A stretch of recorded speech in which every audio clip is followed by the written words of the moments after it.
All right, we are live. Welcome everybody to another edition of Monday Night Live. Got my homie Jonathan over here, and on the other end is Pete Wenners, Tablerock Lake guide and longtime tournament fisherman down there. So, how's it going, Pete? Doing good. How you guys doing tonight? Man, we're doing excellent. It's kind of starting to sleet here. Jonathan, when Jonathan came in, he said it's sleeting outside. So it's now it's 46 and sleeting, but it's sleeting. But it's turning. Well, I just looked at the extended forecast and it looks like we're going to have some frost probably Wednesday night, Thursday night. I saw that. I saw some like 29-degree lows in the future. It might hurt us a little bit, but it ought to start helping the fishing. I'm looking forward to the mosquitoes not swarming me on the warm days. Yeah.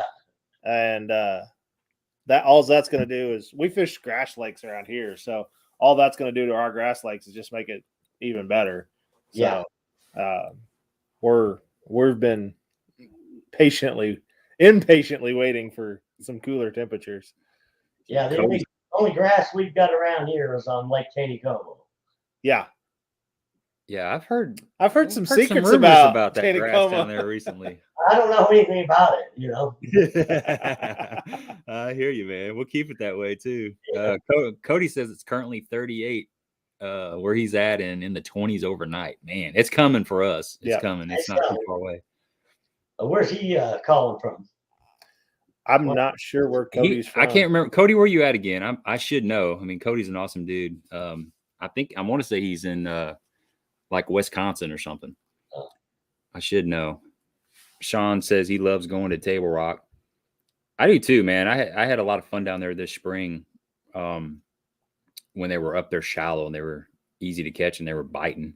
You know, it's like any lake you go to, it can be real tough or it can be really good. And if you have a couple of tough, like say you go in the summer on a lake and it's tough, you kind of get a bad taste in your mouth. But if you go there in the spring when they're biting, it can be like your favorite lake all of a sudden.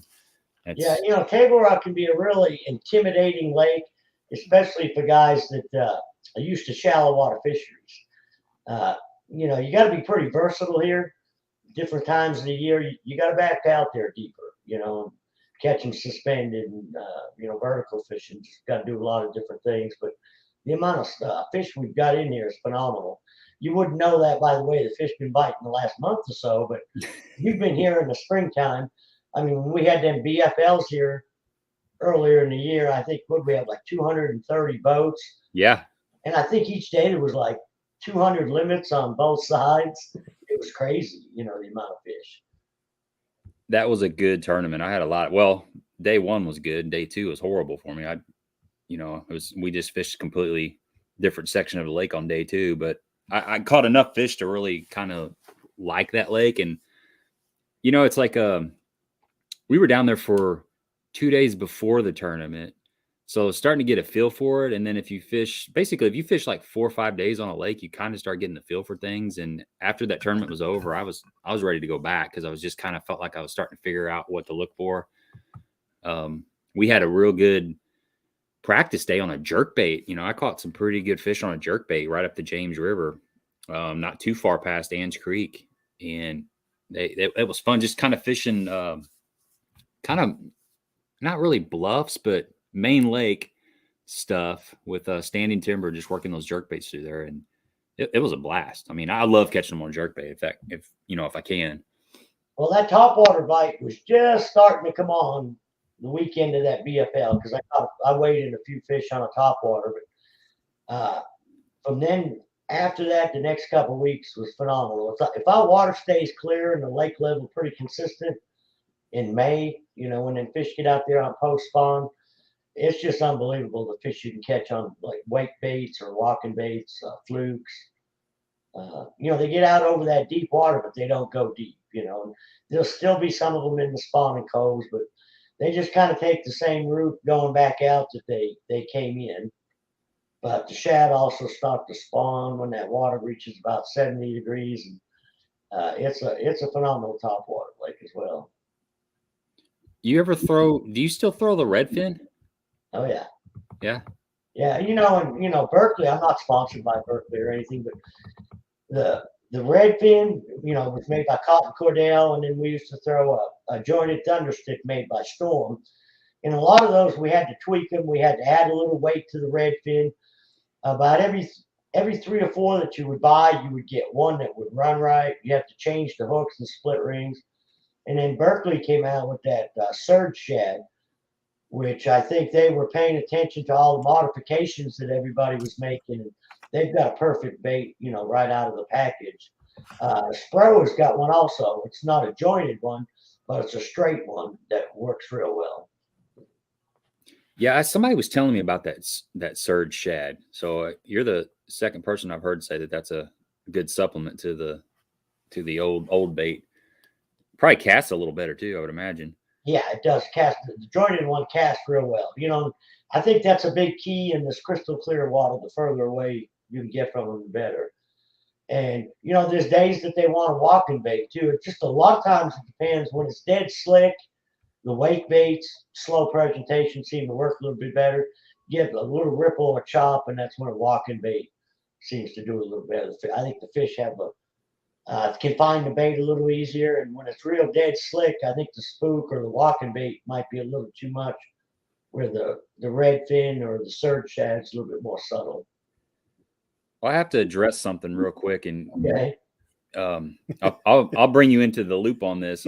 We talked about that giveaway earlier, but we got several people kind of hating on Stephanie in a good, friendly way. But Stephanie is a viewer and great girl, but I think she's won 4 times of this giveaway.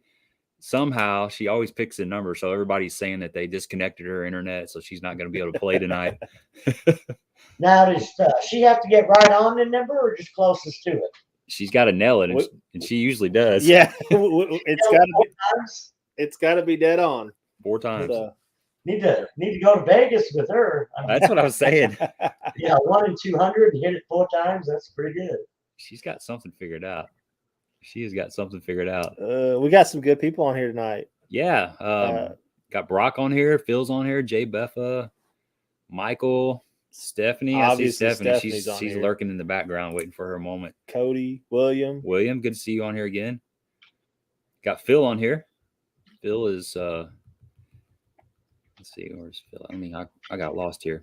Okay. Hey, we got Ron. What's up, Ron? Good to see you. Good to see you, Ron. I'm working on that video, Ron, that from a couple weeks ago. I got it kind of put together, and we'll be dropping it sometime soon. We had a pretty good video out there playing around with the Lowrance version of the forward-facing sonar. It's a lot of fun. DJ Tom, what's up, DJ? Can you see the comments on your side, Pete?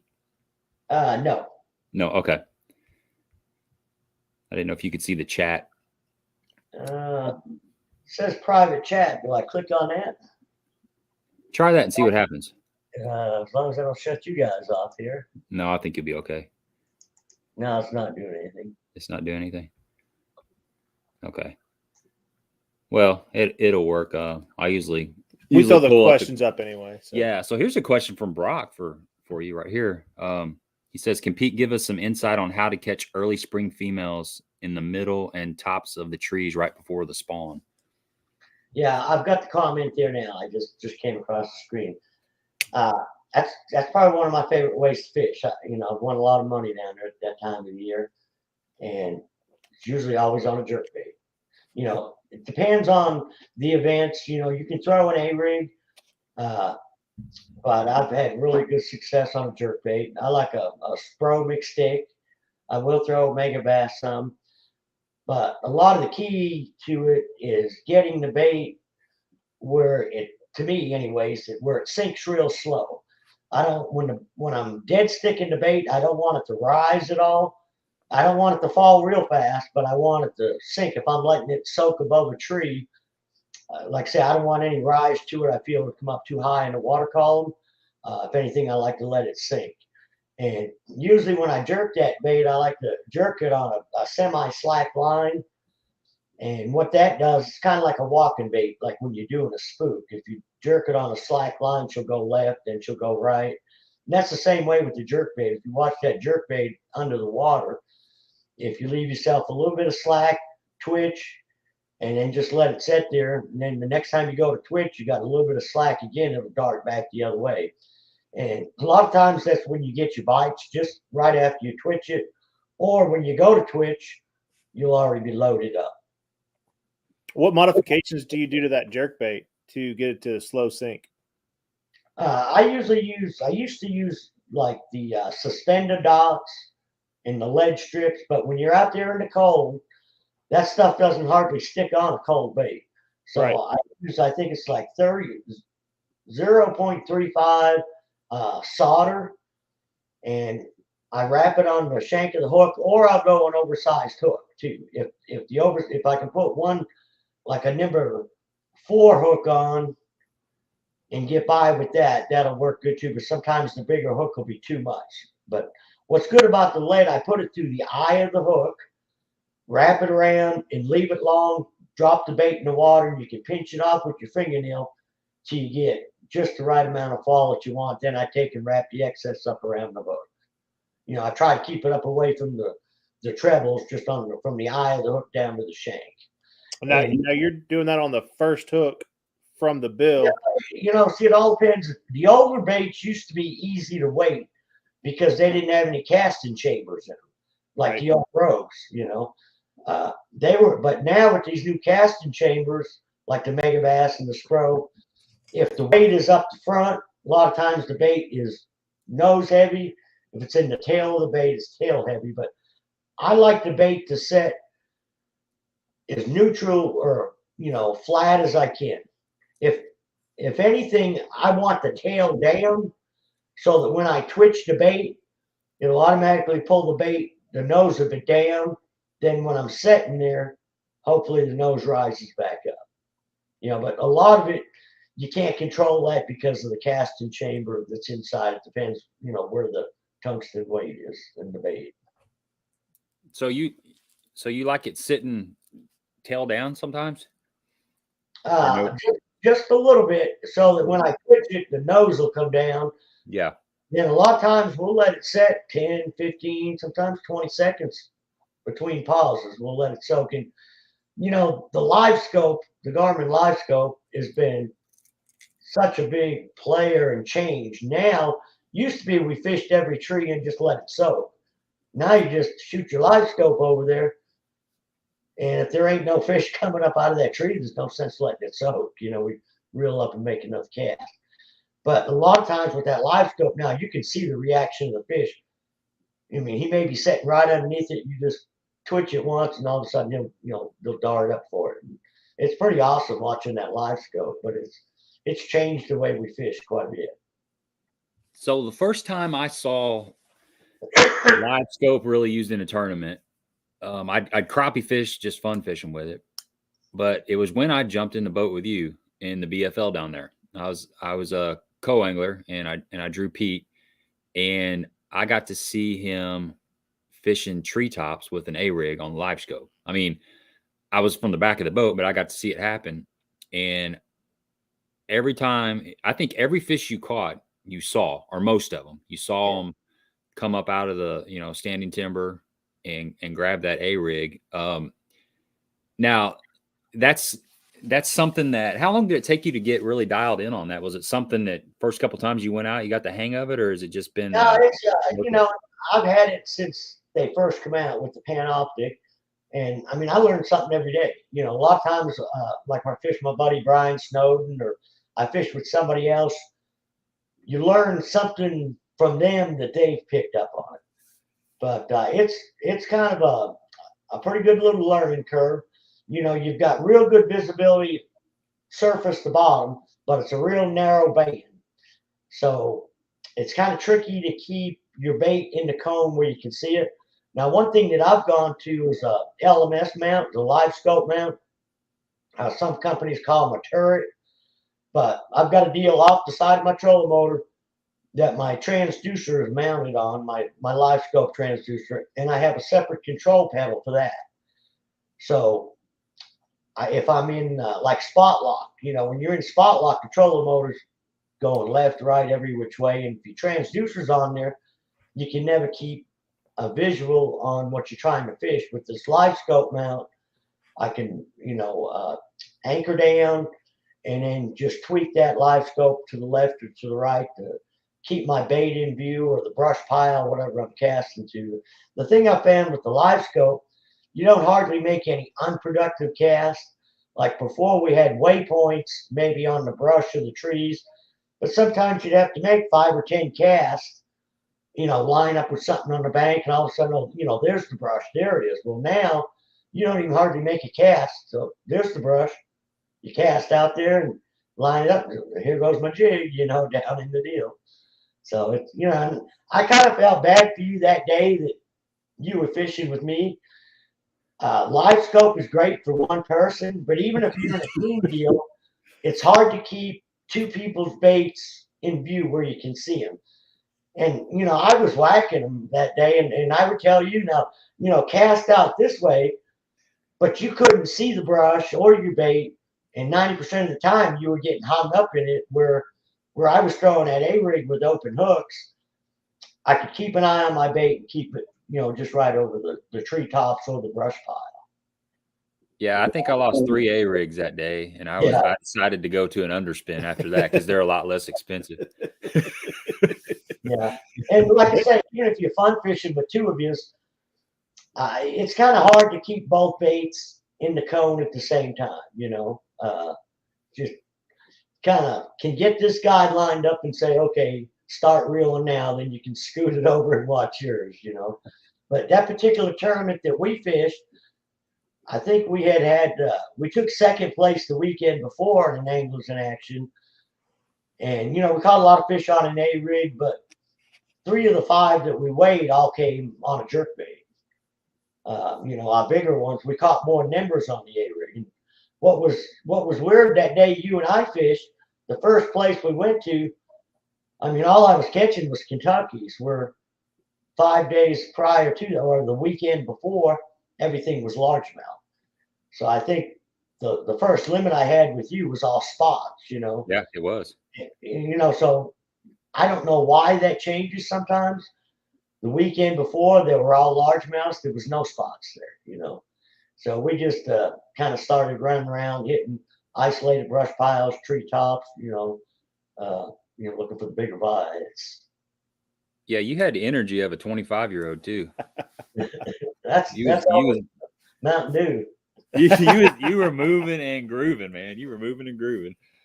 Hey, sometimes that can be a bad thing on your home lake because your mind's going.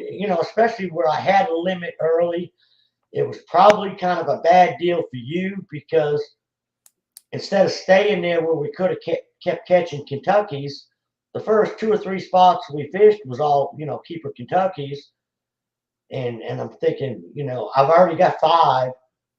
There's not a very good chance of me catching a 4 or 5 pound spotted bass, so I've got to keep running around trying to find that largemouth, and I know it was frustrating for you because I'd catch another spot and throw it over and you're dying for one thing, Yeah.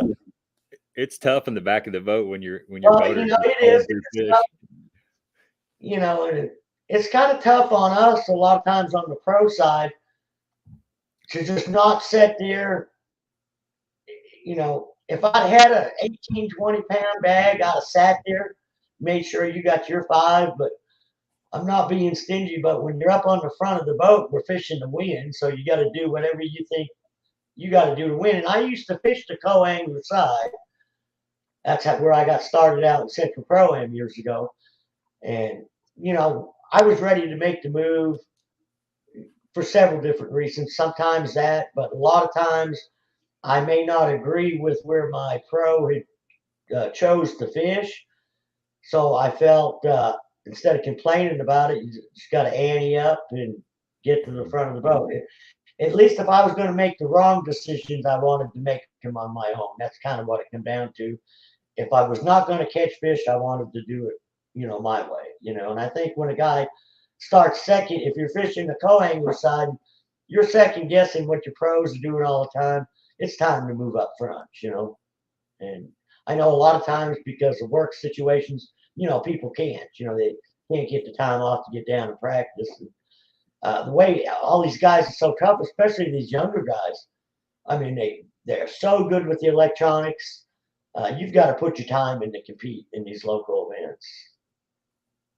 Yeah, one thing I remember from that day that we fished together was the preference of the A rig that you were throwing. You had one A rig that had spinners on it, and then one that was just plain. And that day, for whatever reason, they wanted the plain one because you gave the one with the blades on it a pretty fair shake. And it was like, there was no doubt that they didn't want the blades on the bait that day. I thought that was really interesting. And to me, that day that you and I fished was cloudy and overcast, if I remember right. And I can't remember that should have been a day that they bit the blades better. But I don't know what dictates or why they dictated, but you notice I had one of each rigged up. And even when we're team fishing, usually if one guy's throwing a bladed one, the other guy be throwing a non-bladed, whoever starts catching more fish. But, kind of our theory is on that a lot of times, overcast, or if the water's a little bit more off-colored, got some stain to it, we feel like the blades are a little bit better because maybe it helps the fish, hone in on the bait. And in the gin clear water on a bluebird day, we like to think that the non-blades are better. But, fish don't read the same books that we do, I guess.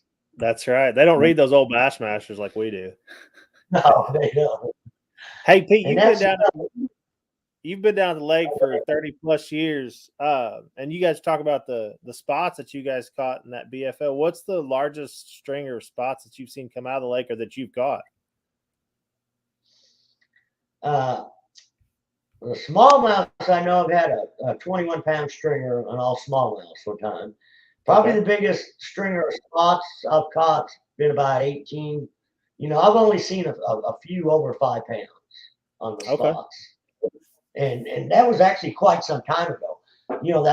Them spots used to be years ago when you were out there fishing for them. We had no GPSs. They didn't have them then, and we used paper graphs, and you had to triangulate your location off 3 different places to find these humps. But if you were out there fishing, people would stop by to see if you were broke down and see what you was doing out there, And here lately, especially in the summertime, I think there's less pressure on the fish that are on the bank than there is offshore, because now you can look at the map on your charts, drive right out to the humps. Conservation piles are all marked, and I think it gets a lot more pressure out there in them offshore fish. Used to be them Kentuckys out there were untouched, and what's crazy is them largemouths get deeper than the spotted bass do. Really? Yeah, we had last year was a pretty good example. We didn't have a real good shallow bite. Normally, right about this time right now, that rock crawler, wiggle wart, spinnerbait, shallow crankbait bite will be really good up till about Christmas, till the water gets below 50. Last year, we didn't have a real strong shallow bite. And I think a lot of the reason was because all the bait was out there really deep. Now we have a little event at the end of November that a lot of pros come over. It's a Spro, an AFCO event, and I was invited to it last year. And I got to fish, Mike McClellan, Justin McClellan, Bradley Hallman, a lot of the FLW guys, Jeremy Lawyer. But the majority of all them fish at the end of November last year were caught 50 to 60 foot deep. I think Mike had one real good day on a rock crawler the first day, but didn't catch him the second. And what was crazy is these fish were out in the middle of these pockets, over 80, 90 foot of water, and the spots would be 35 to 40 foot deep, and the largemouths and smallmouths were anywhere from 50 to 70. And even in that, I think that Toyota series last fall, that Cody won.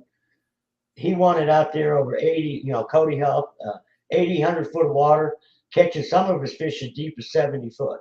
He was weighing in 17, 18 pounds a day. It's crazy how deep some of them largemouth get. That's really where live scope makes a big difference. We were down there at North Fork, and we were catching them deep like that. It was pretty cool. Not that deep, but we caught some fish around 60-foot deep. Yeah, what's crazy is you'll find a school of shad. I mean, you start idling into a creek sometimes in the wintertime, and a good sign is look at the birds. If the gulls are going crazy and there's loons on the water, there's a ton of bait in there. But you'll see these schools of shad that are huge, and they'll be from, well, it just depends, but sometimes they'll be 40 to 70 foot deep, just solid bait. But then you get up there fishing on that live scope, and you'll see a circle like the size of the boat. I thought it was pretty strange looking the first time I seen it. I said, there's shad all the way around that, nothing in the middle. And then I'd see one little bleep in the middle. Finally casted a ice fishing jig into it. I could see the jig going down, boom, 3-pounder. And if you think about it, if you see a lot of shad up on surface and nobody's bothering them, they're all grouped up. But when fish are in there feeding on them, the shad all disperse. And it's the same way down there in 30, 40 feet of water. When them fish are feeding on a big school of shad, all of a sudden you'll see all the shad disperse, and you'll see like an open hole in the middle. A lot of times when I come on a big group of shad like that, I have trouble getting bit where the shad is so thick unless I'm fishing underneath. If I go underneath the bait and I can see fish there, or I'll go to the outside edges wherever the shad started or where I was getting out of the group. Seems to be where I catch fish, because I think a lot of them bigger fish, they're not chasing all the time. They're going to wait till the food comes to them. They're going to pick the easy ones off that are underneath or on the outsides of them big schools of shad. Yeah. Let's see. We got some questions backing up here. I want to get to them, and then after we answer some of these questions, I kind of want to get a little bit of your background history and stuff. But let's start here with Brady 23 Fishing. He says, what should a guy do at Tablerock Lake if he was going down there in the next few weeks? You got to throw a crankbait. Got to throw a rock crawler, wiggle worm, something that runs in that 8 to 12 foot range. And I would have that and a spinnerbait and a whopper plopper. Or got a little bait here that I think Bass Pro should have them in a couple weeks. I don't know if you can see it. I've been doing really well on this. It's a Cyclone Junior that Pro makes. I did a video on it a few weeks ago with the guys from Fishing in Tablerock Lake Fishing Intel, and it's kind of looks like a whopper plopper. It's a combination between a whopper plopper and a buzz bait, but that's been a really good bait for me up there. I think a lot of times them fish get conditioned to seeing that plopper all the time. Did I lose you guys there? No, nope. I was going solo. It's kind of something I just figured out, where if somebody's showing a bait, you can just go full screen with that person. That way they can show the bait off. I can see that. Yeah, I can see it better. But I mean, if you're coming down in the next couple of weeks, the main key is going to be shad. I mean, if you're not seeing bait when you're throwing that crankbait or spinnerbait, and it doesn't necessarily have to be shad. We call them shore minnows. They're silver-sided minnow, real little guys. If you're not spooking that up, you need to move around a little bit. And I'd probably try out on the main lake areas first and start back into creeks. You're going to have to jump around quite a bit. But if that doesn't work, then the most consistent deal is going to be out there deep. But I think most everybody, myself included, would prefer to fish shallow if we can catch them that way. If not, the deep bite to me doesn't really start getting real good till close to Thanksgiving. Is when the fish really get schooled up there deep real good. Well, that's just right around the corner. I can't believe it's already November 1st. Yeah, I know, man. It's coming on quick. This year flew by for us. Yeah. Jay Beffa Fishing says, Pete, I'm hearing so much about these glide baits. They've become very popular at the Rock. Have you had any experience with glide baits down there? Yeah, I throw a lot of big swim baits, and my buddy Brian Snowden's been making some of these handmade glide baits, and we're amazed sometimes at the amount of fish and the size of the fish that follow it. If a guy could figure out how to trick all them fish into biting that you see, it'd be pretty good. But some of the guys are catching them really good on it. But we were talking about cedar trees with the jerkbait. And that's a good fall pattern. What we used to do was burn a spinnerbait over the cedar tops, the same trees that we would fish in the springtime with the jerkbait. But if you take these big glide baits, especially where the water's clear, it'll blow your mind sometime how many 3 and 4 pounders swim out of the tree. And you know how that glide bait goes side to side, and the fish will just go right with it, side to side. And it drives you crazy that you can't catch them. Every once in a while they'll bite. But, you know, we've come back to that same tree a couple hours later, you know, come at a different angle and maybe a different type of bait, because you know the fish are in there, just trying to get them to react. But now that the glide bait deals, but I think if the guy's throwing it, you got to commit yourself to it. You know, almost take everything else out of the boat, tie it on, and cover water and throw it. A lot of times what a guy will do, he'll fish it for a couple hours, say, man, this dang thing ain't working. Then he'll go back to whatever the confidence bait is, you know, whether it be jig, tube, spinnerbait, whatever. But I think the way to learn how to fish, and that's how I learned how to fish a jerkbait. When I first moved out here, these guys were talking about catching them on a suspended jerkbait. And at that time, nobody made a suspended jerkbait. We drilled holes in them and put bullet weights in them. But I fished the thing for about, you know, hour and a half. Then I'd go back to a jig. The only thing I knew how to fish real deep when I first moved here was a jig and frog, you know. But finally, I took nothing but jerkbaits, forced myself to learn how to fish it. And it's probably one of my favorite techniques right now is the jerkbait. Was Brian still making them glide baits out of broom handles? Out of what broom handles? When he was on our live stream about a month and a half ago, I guess it was, he was talking about making them. This was back in the day, but making them out of old broom handles years ago. Yeah. He's getting more high tech now. He's making some out of maple, some out of basswood, and well, I guess I tell you, he's actually made a mold where he's figured out how to make them out of an epoxy bait. Okay. And it's Brian loves to tinker, building different baits and lures, and they actually add some stuff in there to help make the baits float to get the right buoyancy of it. So he's been playing around with that pretty quick, and I think you may see him selling some of them here before too long. Awesome. Cool, man. We'll be looking for that. Yeah. Bass Fishing Pool wants to know the best mom and paw tackle shop near Tablerock. Probably Extreme Outdoors. You know, and there's another good one here over at Cape Fair now too. Catch 'em all tackle. Nice people over there, and the people at Extreme Outdoors. The guy that's there most of the time is Jerry Snyder, and he used to be a guide at Tablerock for 30, 40 years and owned tackle stores there in Cumberland City. Are really knowledgeable people, and they're really good about getting the latest and hottest things in stock. You know, I stay in touch with them down there quite a bit, and a lot of times they'll ask me if I'm going to talk about a new lure. Give them a heads up so they can get them in stock. You know, the problem with this little spro bait I was talking about, I didn't know that they weren't available yet. You know, so everybody's been trying to get them, and I think Bass Pro is going to have them in the next week or so, and a lot of the other stores will as well. But as far as, you know, the mom and pop tackle stores, probably Extreme Outdoors, family owned business. And they got a lot of real good quality baits down there.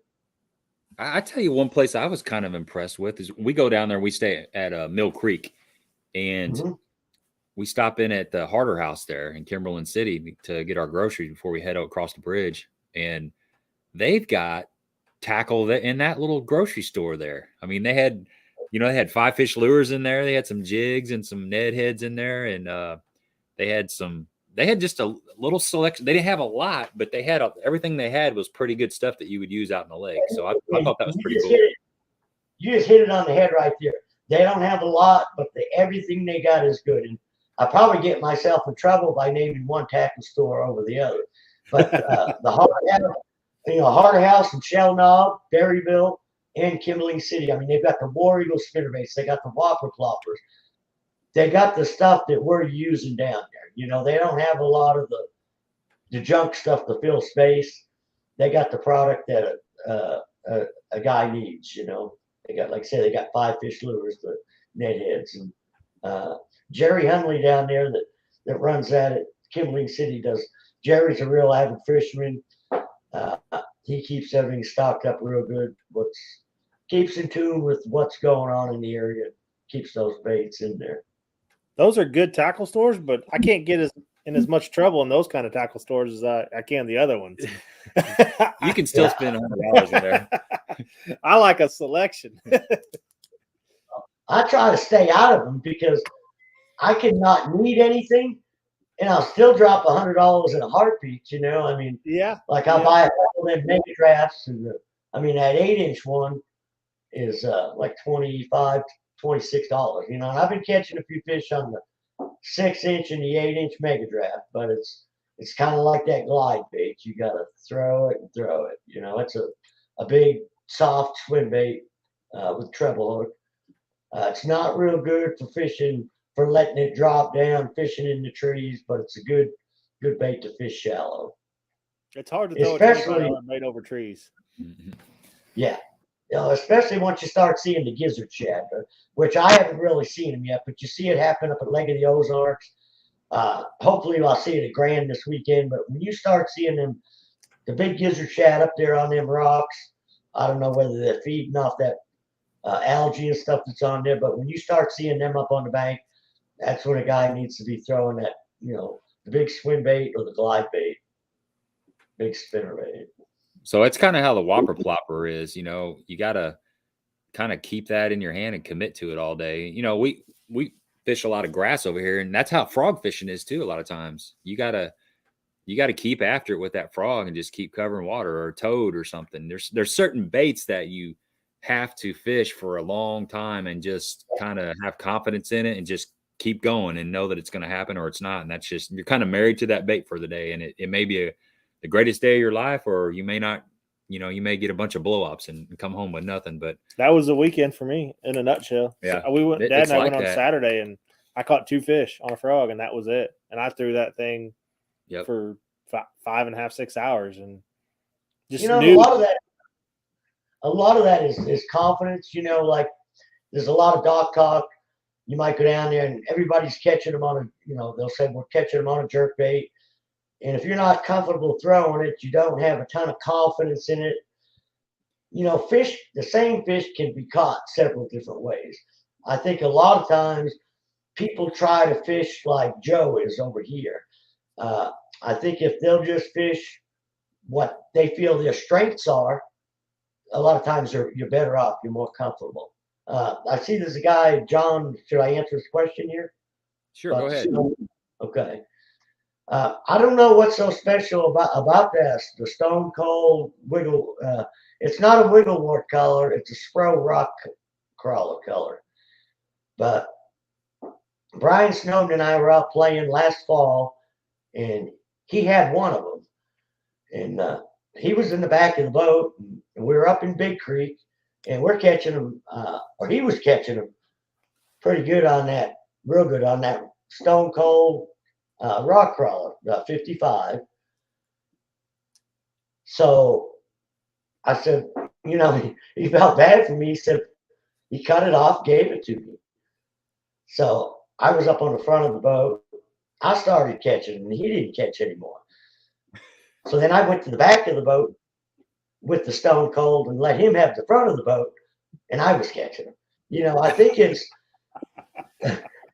a time I have seen some blue in the crawdads, especially, I don't know if you've ever fished Louisiana, down in that area, the majority of the crawdads are blue. But I have seen a lot of crawdads in the lake with blue in them. A pretty big, jig trailer color. I don't know if you can see it, but it's a green pumpkin, blue swirl. The crawdads have a lot of blue in them. Yeah, well, Magic Swirl's similar. Yeah, each company has got a different name for their color, you know. But just like an Okeechobee Craw, you know, color, got a lot of blue in it, but it definitely performs better than some of the crawdad patterns, the Stone Cold. And that was another deal too. We fished that day. I called everybody I knew trying to find some. I found a tackle store down there in Mountain Home that had 12 of them. And I said, I'll buy them, you know. So I bought all 12, and then you couldn't hardly find them. The guys were buying rock crawler blanks and having them, you know, custom painted. But I believe they're available in some of the tackle stores now. I think Fitz's up there, Lake of the Ozarks has them. I think Bait Works has probably got some in Extreme Outdoors.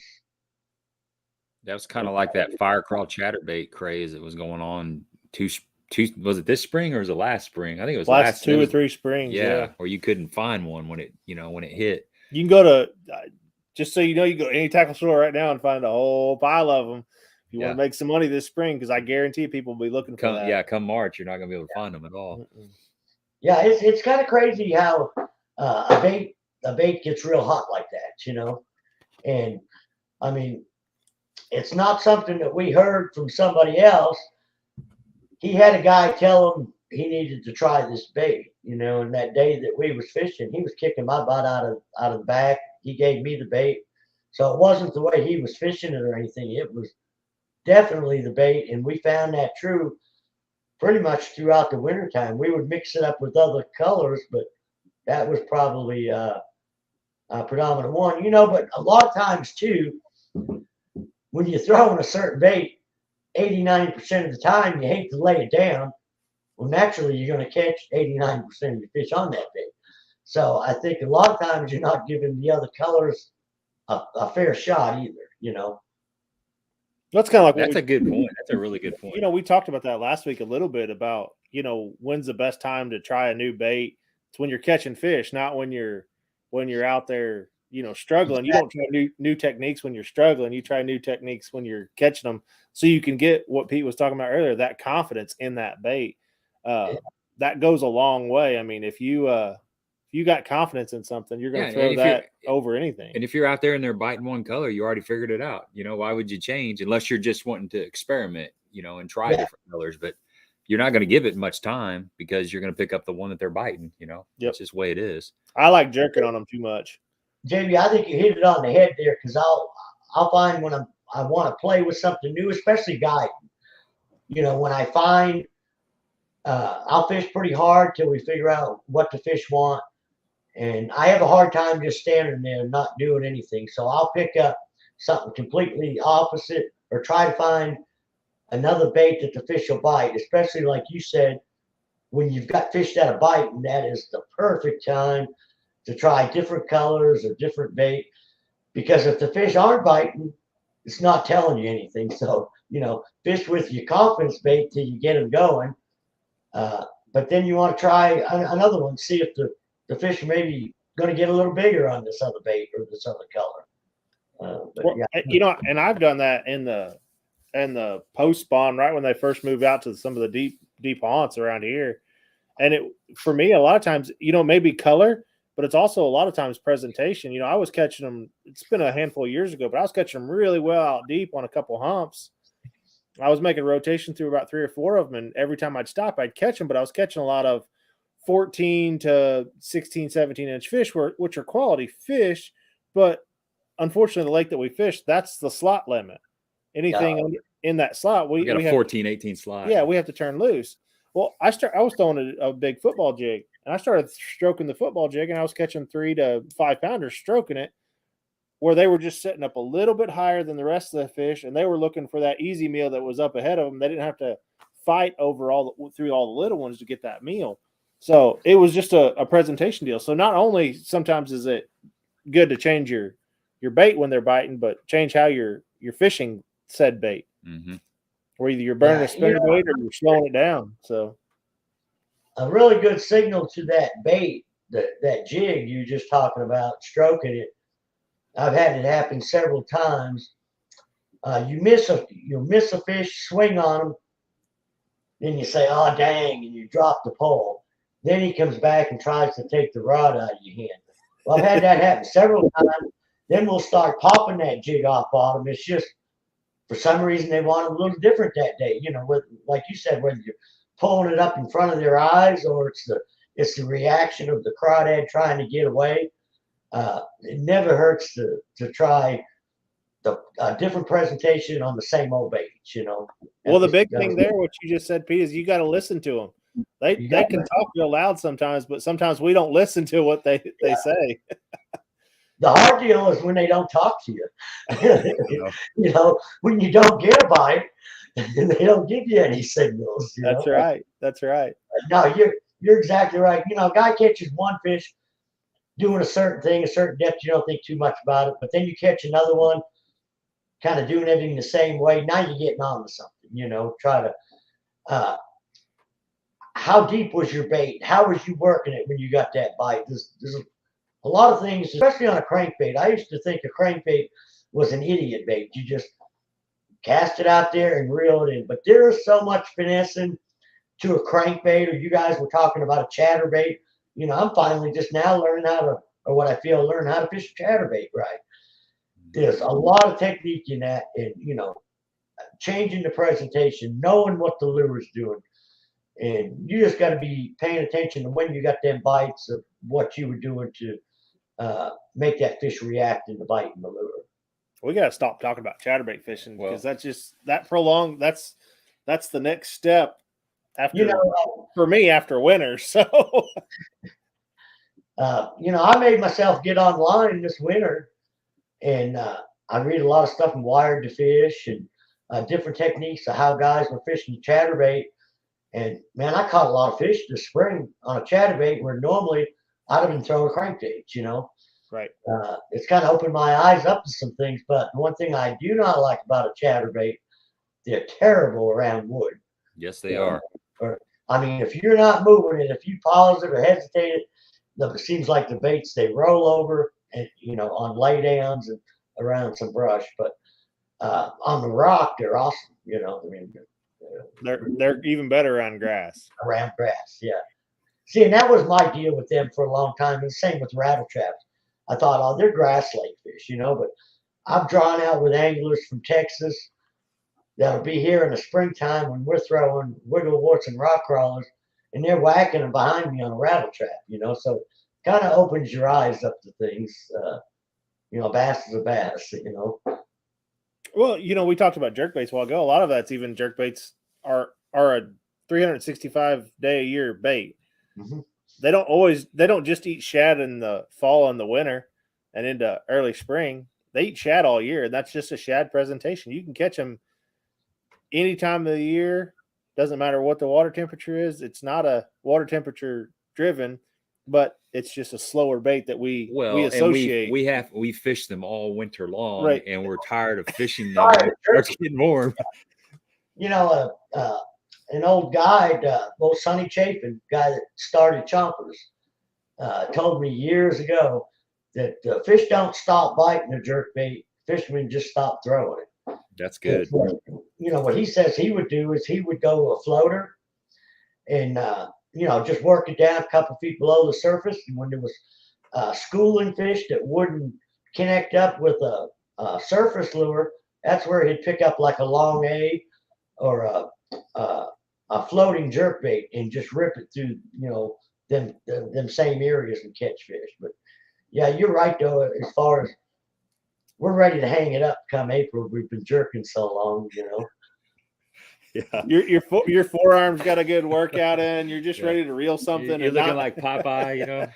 Yeah, you know, I mean, I love to throw a jerkbait, but with that Alabama rig, if you're fishing a tournament where it's allowed, I mean, you about have to fish it, you know, because more than likely you're going to get beat, you know, by it. You know, I was one of the first ones to bring a rig in this part of the country. I was down there at fishing at Kentucky Lake, Everstar Championship, the one Dan Moore won. And the week before is when Paul Elias had won that FLW. Gunnersville. So Dan gave me a couple of the A-rigs. I came back here. It was in November sometime, and we won an Anglers in Action, by like 6 or 7 pounds. And for the first winter, I just loved it because it was catching so many big fish. But then I got so sick of throwing it because I felt like I was so one-dimensional. I mean, that's what you were throwing all the time, And that's the only thing I don't like about it. If it's allowed in the tournaments, if you're not throwing, it's a pretty good chance you're going to get beat by it, Stephanie wants to know what size jerkbait is the best and some of your favorite colors. She's trying to learn how to fish a jerkbait. I like the medium, the mixed stick, medium bill, and probably the best colors, is like a blue bandit. One of my favorite colors is what we call a Norman flake. If you remember the DD22 that Norman Lures used to make, it had a purple back with white sides on it. Spro actually has one called the Norman flake. But if I was only to have 3 jerkbaits, it would be the Blue Bandit, the one I was just talking about, the Norman flake, 22 color. Yeah, Norman flake. The Norman flake, or a ghost shad, which is a kind of a Tablerock color. Ghost magic purple. This, I wasn't even going to show this, but it's called, you might kill me for saying this, but it's called Ghost Magic Purple. And that color right there. He might just leave. I'm gonna open it up. But, no, not at all. Yeah. I fell in love with that color this year down there, and I'll pull it out of here. I got 5 of them. I bought 5 of them when I got home. And those smallmouths up in Mille Lacs really like them too. So it's got it's hard to see there. It's got kind of a purple back on it, kind of translucent sides, and it's got that white belly, and it's got this head's got that copper, kind of a copper chrome kind of color. It's got a little bit of flash, it's got a little bit of red on it, but something about this color, this is a really good. This is a Spro mixed stick, by the way. So it's a spinning jerkbait. It gets down there around 5-ish, and if you suspend a 10-pound line, they'll get down to about 8, even 10 feet. Okay, gotcha. And, good thing about the Spro baits, they all got some hooks on them. But that's an awesome color. And then they make the old ones that they used to make years ago. It's called the Tablerock shad, which you would think were pretty gaudy. It had a purple back, bright chartreuse sides. But that'll work here too as well. I like it more of a cloudy day off colored water. It's a good lake of the Ozarks bait too. Do you prefer what line size do you typically throw on your jerk baits? 10. 10. Okay. Fluorocarbon, right? Yeah. If I'm up at Lake of the Ozarks, fishing shallower, sometimes I'll go 12. But I usually let you go 10-pound line. I know a lot of guys go 8. They'll downsize to get the bait a little deeper. If I want to get the bait down a little deeper, I'll add a little bit of weight to it. Let it suspend a little, let it drop down a little bit. Yeah, we kind of touched on that one. He says, do you use A-rig with blades? I always do better without blades. Maybe. I think let the fish tell you what they want. Yeah, I think they see, when that Flash Mob Junior came out, everybody was throwing that. So if you're on a lake where everybody's throwing that, I'd say a rig without blades might give you a little upper hand. And kind of like what Pete said a while ago, let the weather dictate a lot of that. I mean, you typically don't throw a spinnerbait on a bright bluebird day in 15, 20-foot visibility of water. Kind of the same principles apply to an A-rig. You want to, it's already a big enough bait. You kind of want it to sneak up on them a little bit. They don't need to see the mirrors flashing from 40 yards away. And then you can change, like white blades, maybe put a white blade or a colored blade or a gold blade or a silver. Sometimes that different color blade. I know some of the, I don't fish A-rigs enough to change them around. I don't either, but for me, a lot of it, you know, I relate it back to spinnerbait fishing. You know, a lot of times a painted blade or a different color blade. I know around here a lot of gold works, and it all has to do with the forage that's in the lake. So gold was always, when it comes to the chatterbait, spinnerbait, doesn't really matter. It does make a difference. I don't remember saying anything. Did we say something? No, we got all these people guessing numbers. I don't know where that came from. Everybody's just quick on the draw. That's hilarious. Yeah, we'll have to start that over because we didn't say anything. We're gonna have to do this all over. I didn't say it. I didn't say it either. I didn't say it either. Okay.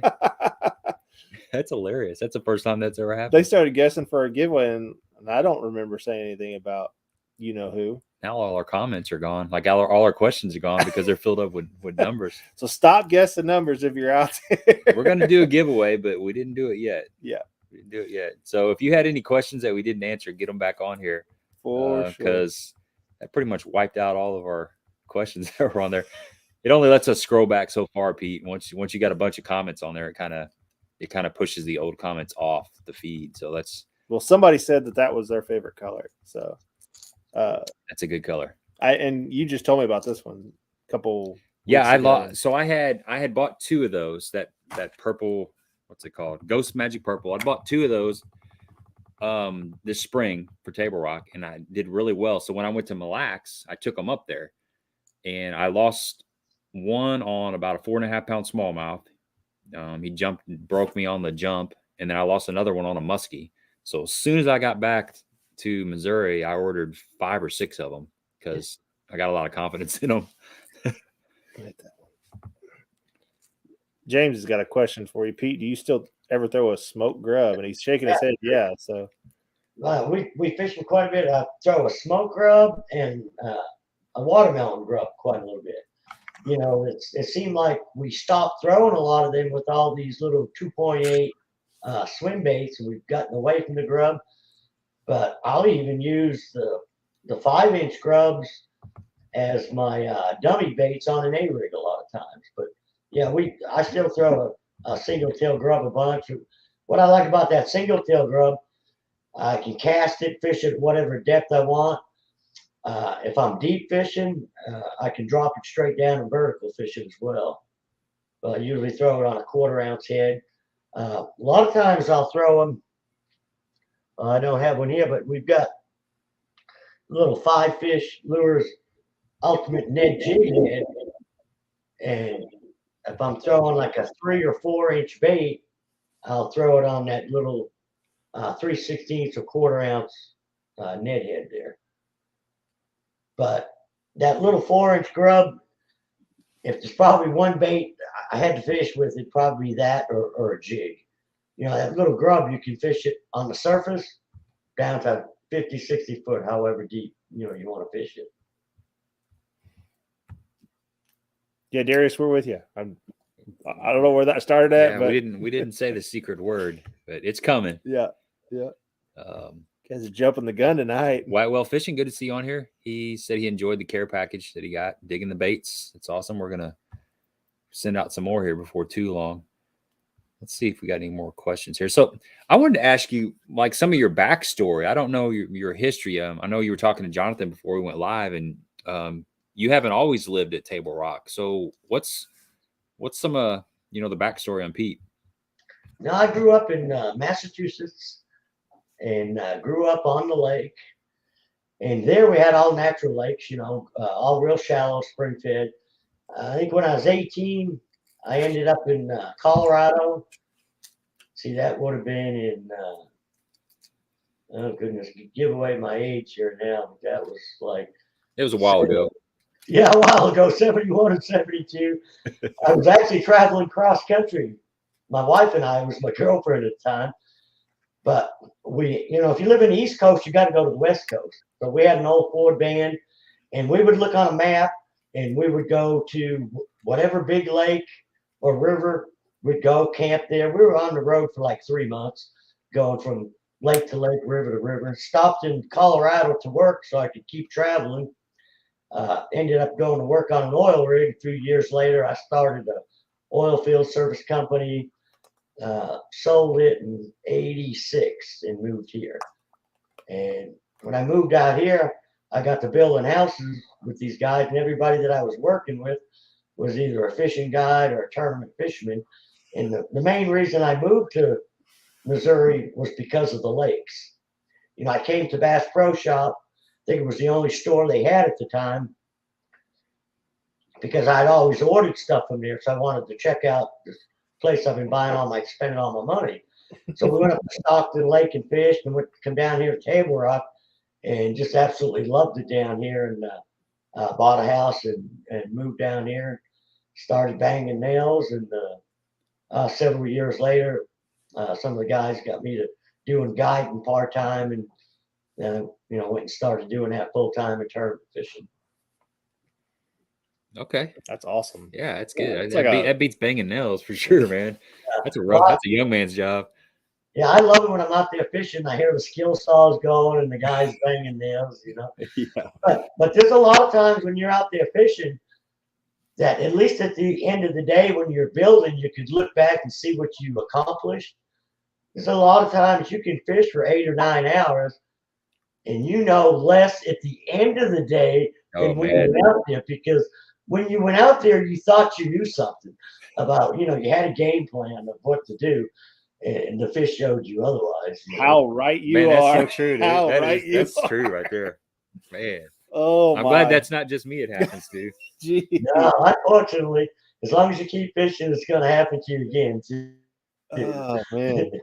Yeah, well, that's true. Yeah. You think you know what they're gonna on the way to the lake. You know what's gonna go down. Yeah. You get there and you're like, what just happened? Well, see, okay, so that happened to me on Saturday. So I went to dinner with my folks. The whole family went out to dinner on Friday night, and was talking to Dad, and I'm like, you want to go tomorrow? And he's like, yeah, let's jump in tomorrow. So we just run over the lake, and I told him the night before, I said, look, we're gonna frog, we're gonna punch, we're gonna fish in shallow all day long. I said it's gonna be a good day. It's overcast, cloudy. It's gonna be a good day for it. I did not take my graphs. No electronics on the boat. Really? We're just the last 3 trips I've done that because I've smashed them shallow. Didn't need my graphs. And the one day that I don't take my graphs, I'm like, I needed my graphs today. Yep. So, well, you should have quit. You should have quit on trip 1 and trip 2. When you say really, I mean, Gabe knows me. I don't leave home without my units. So for me to go to the lake, you're pretty confident. I was confident in it, and you guys heard earlier, 2 fish. Yeah, you weren't holding your mouth right or something. That's right. Well, this fishing is a pretty humbling sport. You know, it'll humble a guy in a hurry. Well, it's the only sport that you can go out and know everything on day 1 of the tournament and catch 25, and the next day, you're 0. Yeah. And it's happened to every one of us. Yeah. So I've never caught 25 pounds. Well, not confirmed, right? Not right. Confirmed. Not in a tournament, at least. So here's kind of a question. Justin's wanting to know how the bite is right now and what's an average bag. So there's a couple tournaments coming up down there on Tablerock. What do you expect a solid bag is going to be right now? Well, I can tell you what's happened last weekend and the weekend before. Okay, last weekend, Saturday, they had Missouri Sports Hall of Fame, like a benefit tournament. It took 16 pounds to win. And you asked about a glide bait earlier. I know the 2 young guys that were fishing it, and they even said they caught them on a glide bait. So that was 16.5 pounds. But it dropped drastically. I think second place was like 13 pounds. Yesterday, there was a tournament out of Cape Fear. I think there was 48 or 49 boats. 50.5 pounds won it. And I want to say second place was around 12. So what is a good bag right now, an average bag? I'm going to say 12, 13 pounds, the way the fishing's been. They had that Toyota tournament 2 weeks ago, 240 boats, and there was 1 5-fish limit. Wow. And that was the same weekend as the OMTT championship, which there were several limits in that. But it was, it's been really tough fishing. The fishing, I think, has been brutal, but it's typical September, not September, but October. And I'm hoping we should be at the end of that. We finally got the cold weather, the water temperature's dropping. It's in the high 50s right now. So the bite should really pick up. But, I'm saying, right now, if a guy catches 14, 15 pounds a day in any event, you're probably going to win. But a good bag is right 12 pounds. I think the guy that won the Saturday event had a 5.5 pounder. Yeah. If you take that 5.5 pounder out of there, replace it with a keeper, they're in that 13-pound range. Right. I think a lot of it, like you said, with the weather is just the stable. We just needed stable weather. Yeah. I mean, if we would have had stable weather and not, 3 days of 80 degrees and then 2 days of 50 degrees and then back to 80 and then back to 50, those fish don't know what to do. They get ready to feed up and then all of a sudden they get slammed with an 80-degree day. So we finally got stable weather in the forecast. Not so much just here, but all over the country, Yep. Like I say, it starts to cool down, which in early September, we start to get a cool down. And usually the shallow bite's really good. Then all of a sudden it gets back up into 80, 85 degrees. And I don't think those fish know which way to go. And I know we sure don't a lot of days. We think they're coming in, but they started coming in, but they turn around and just out there suspended. To me, a lot of the key is the bait. You got to find the bait. Usually you got to find the food, you got to find the fish, Well, I'll tell you a funny story. Well, it's not funny for my buddy, but I had two buddies that were down there fishing that Toyota owners tournament. Yeah. So one of the teams ended up getting 14th place, and they had 6.5 pounds. So my buddy Mike Marfell was fishing down there with his son. I normally fish. Okay. So check this out. I normally fish the tournament with Mike, but he took his son down there. Well, there was storms coming, so they were wanting to cut the tournament. I think they chopped it off an hour or whatever. I think they did. Well, he sent me a text on the way home.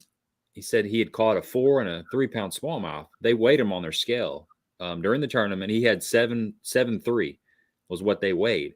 He threw them back in the lake because they were preaching about how they were trying to clear everybody out before the storms. And so he's texting me on the way back. He's like, yeah, we had 7.3 on my handheld scale, and we just threw them back because, 240 boats, there's no way in hell that's going to get a check and blah, blah, blah. And I'm like, well, I don't know, man. It was pretty tough. And sure enough, he would have been probably top 10 with those fish that he threw back. So you never know, man. You gotta weigh your fishing on those really tough tournaments. I think it took 3 pounds or something to get the last check. Right. Yeah. It was a tough tournament. It was brutal. I've done that same thing. I've come in with 2 or 3 fish. My wife would say, I thought you said you had a couple fish. And I said, oh, heck, I just chucked them. I didn't want to walk up there with 2 or 3 fish. And like you say, come to find out, 5 pounds gets a check, or 4, that what you chucked back would have got you a check. I tell you what, one of the hardest things to do is walk across the stage or walk up to the weigh-in line with 5 pounds when you felt like you were going to catch 12 or 13. Or if you're coming off of a good tournament the week before, it's humbling to walk up there with 2 or 3 fish in the bag. But I've done that too, where if I'd have just sucked up my pride and went up there, it's cost me winning first place in the points divisions for the season, or cost me the last place check, or it's hard to do. You want to walk up there with 12, 14, 15 pounds in the bag, but sometimes 4 pounds is worth walking across the stage with. Sometimes it's worth swallowing your pride for. It's hard. It's tough. Yeah, it is. Yeah, a lot of times we think it's easier you can just sneak out of there. You don't have to see anybody. Put your head in the sand. Yeah. Brock wants to know: do you put a treble hook on your mag drafts? It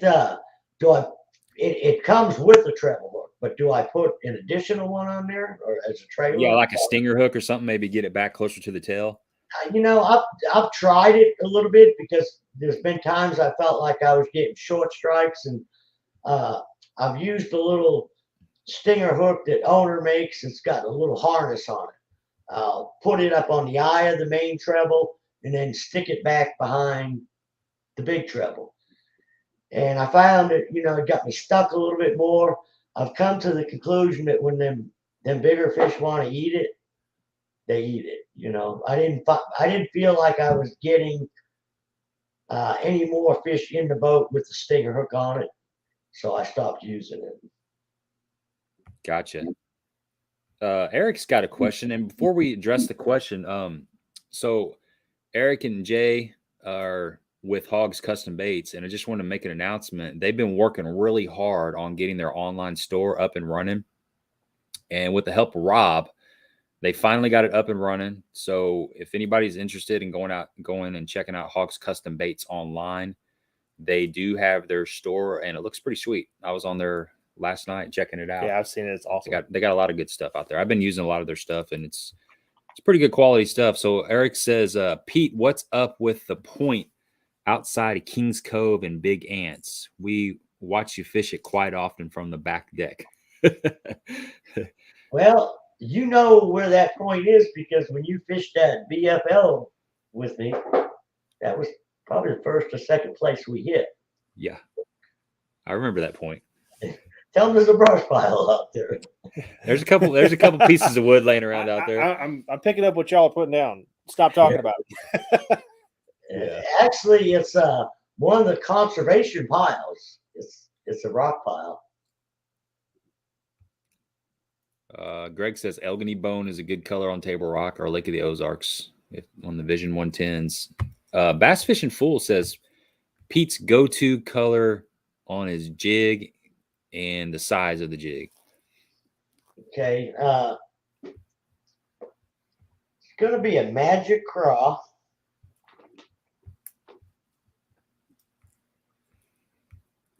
And this is one that Brian, let me see if you can see this here. There you go. Okay, this is one that Brian Snowden came up with. Okay, this is on a finished 5-fish lures finished jig. This is a 7/16. This one here is the Magnum. Yeah, go over to your left. Mike, move to your left. I know it's weird, man. It still messes with me. Yeah. Okay, and this one here is on the Magnum Cover Jig. This has got a flatter head, which is really good for skipping underneath docks. The finesse jig has got a half a skirt, a little bit more finesse style. But as far as the color, Brian travels all over the country. So instead of carrying a million different jigs, he's found this. You'll see it's got a little blue in it, a little brown with some green pumpkin, a few strands of black. It's a good all-around color in just about all water conditions, unless it's real muddy. And as far as my favorite size, if I'm flipping docks, I'll throw the 3/8 ounce cover jig or the 7/16 ounce finesse jig. A lot of times, if I want my jig to fall slower, I will use a bigger trailer on it that'll slow the rate of fall on it.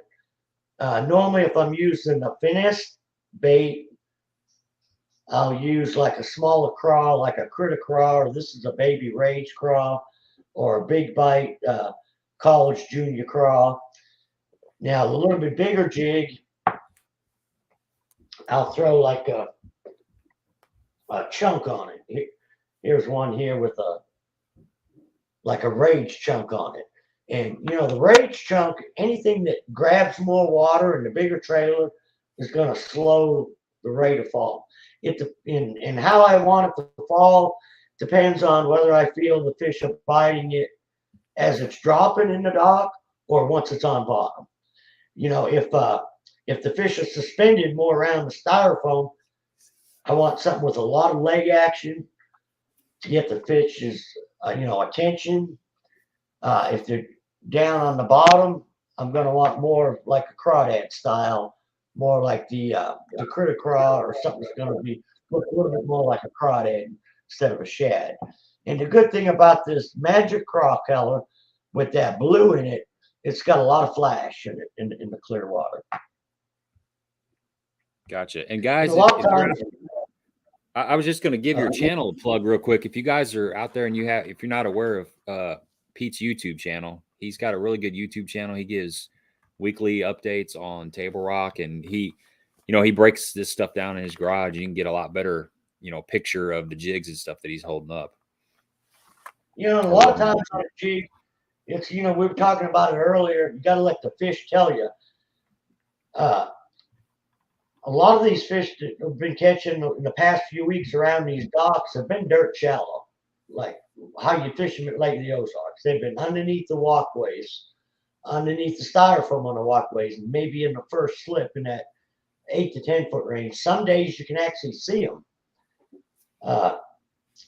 And I've had times where I'll throw a little finesse jig and the fish will kind of nose down on it like he's going to eat it and mess with them 2 or 3 times. But then you pick up a heavier jig. I don't know whether it's the rate of the fall or just the reaction, and they'll just go right down and eat it. So, usually when I'm flipping docks, I've got a few different jigs, maybe not so much color difference, but more size than color, or a different trailer, on the jig. And, the cover jig is one that Brian Snowden pretty much designed. It's a really good jig head for coming through like the tops of the cedar trees. And we've got them up to 3/4 ounce, where we use it in place of a football jig, because it doesn't matter whose football head it is. Football heads don't come through brush real well. This has got a tapered head, kind of a pyramid style, where it comes through the brush real good. And, as does our finesse jig. To me, a Texas rig is probably the best way to get through brush and cover. So we've tried to keep a lot of the jig heads, the front of them, more in a sleek design, similar to like a Texas rig, where it'll work through the cover and the stuff will deflect off the sides of it. Okay, that's good stuff there. Devin wants to know, what's your thoughts on braid to floral for jerk baits? I know a lot of guys will throw a jerk bait on a spinning rod, and in my opinion, braid to floral is the best thing that is the best combination on a spinning rod. But do you think that that same setup with jerk baits is okay? Is it okay to run the braid to floral with jerk baits on a spinning rod, or what do you think? I think it's okay if it works for you, but myself, I like the straight fluorocarbon. I am not a real big braid guy. I mean, if you look at my boat, I'll have 2 or 3 drop shot rods rigged up with braid to fluorocarbon. I throw braid on a buzzbait or a whopper plopper, but I'm not real big on the braid to fluorocarbon for my finesse baits. I'm kind of old school on a lot of that. I use a lot of 6-pound mono. Gentleman asked me earlier whether or not I still throw a little 4-inch grub, but I throw a swim bait and a grub and a drop shot a lot on 6-pound mono. My reasoning is behind that. It's got a lot of stretch with the right rod. I think I can land, bigger fish. I guess to answer his question on the jerkbait with the braid, the sensitivity is unparalleled without a doubt on braid, what you feel. But I got to think that them fish feel it, everything at the other end just as well. So I think if a fish, comes up and, slaps a jerkbait, or, one thing about, I kind of going back a minute, that braid, most braids float. There are some braids out there that sink now, but most braids float.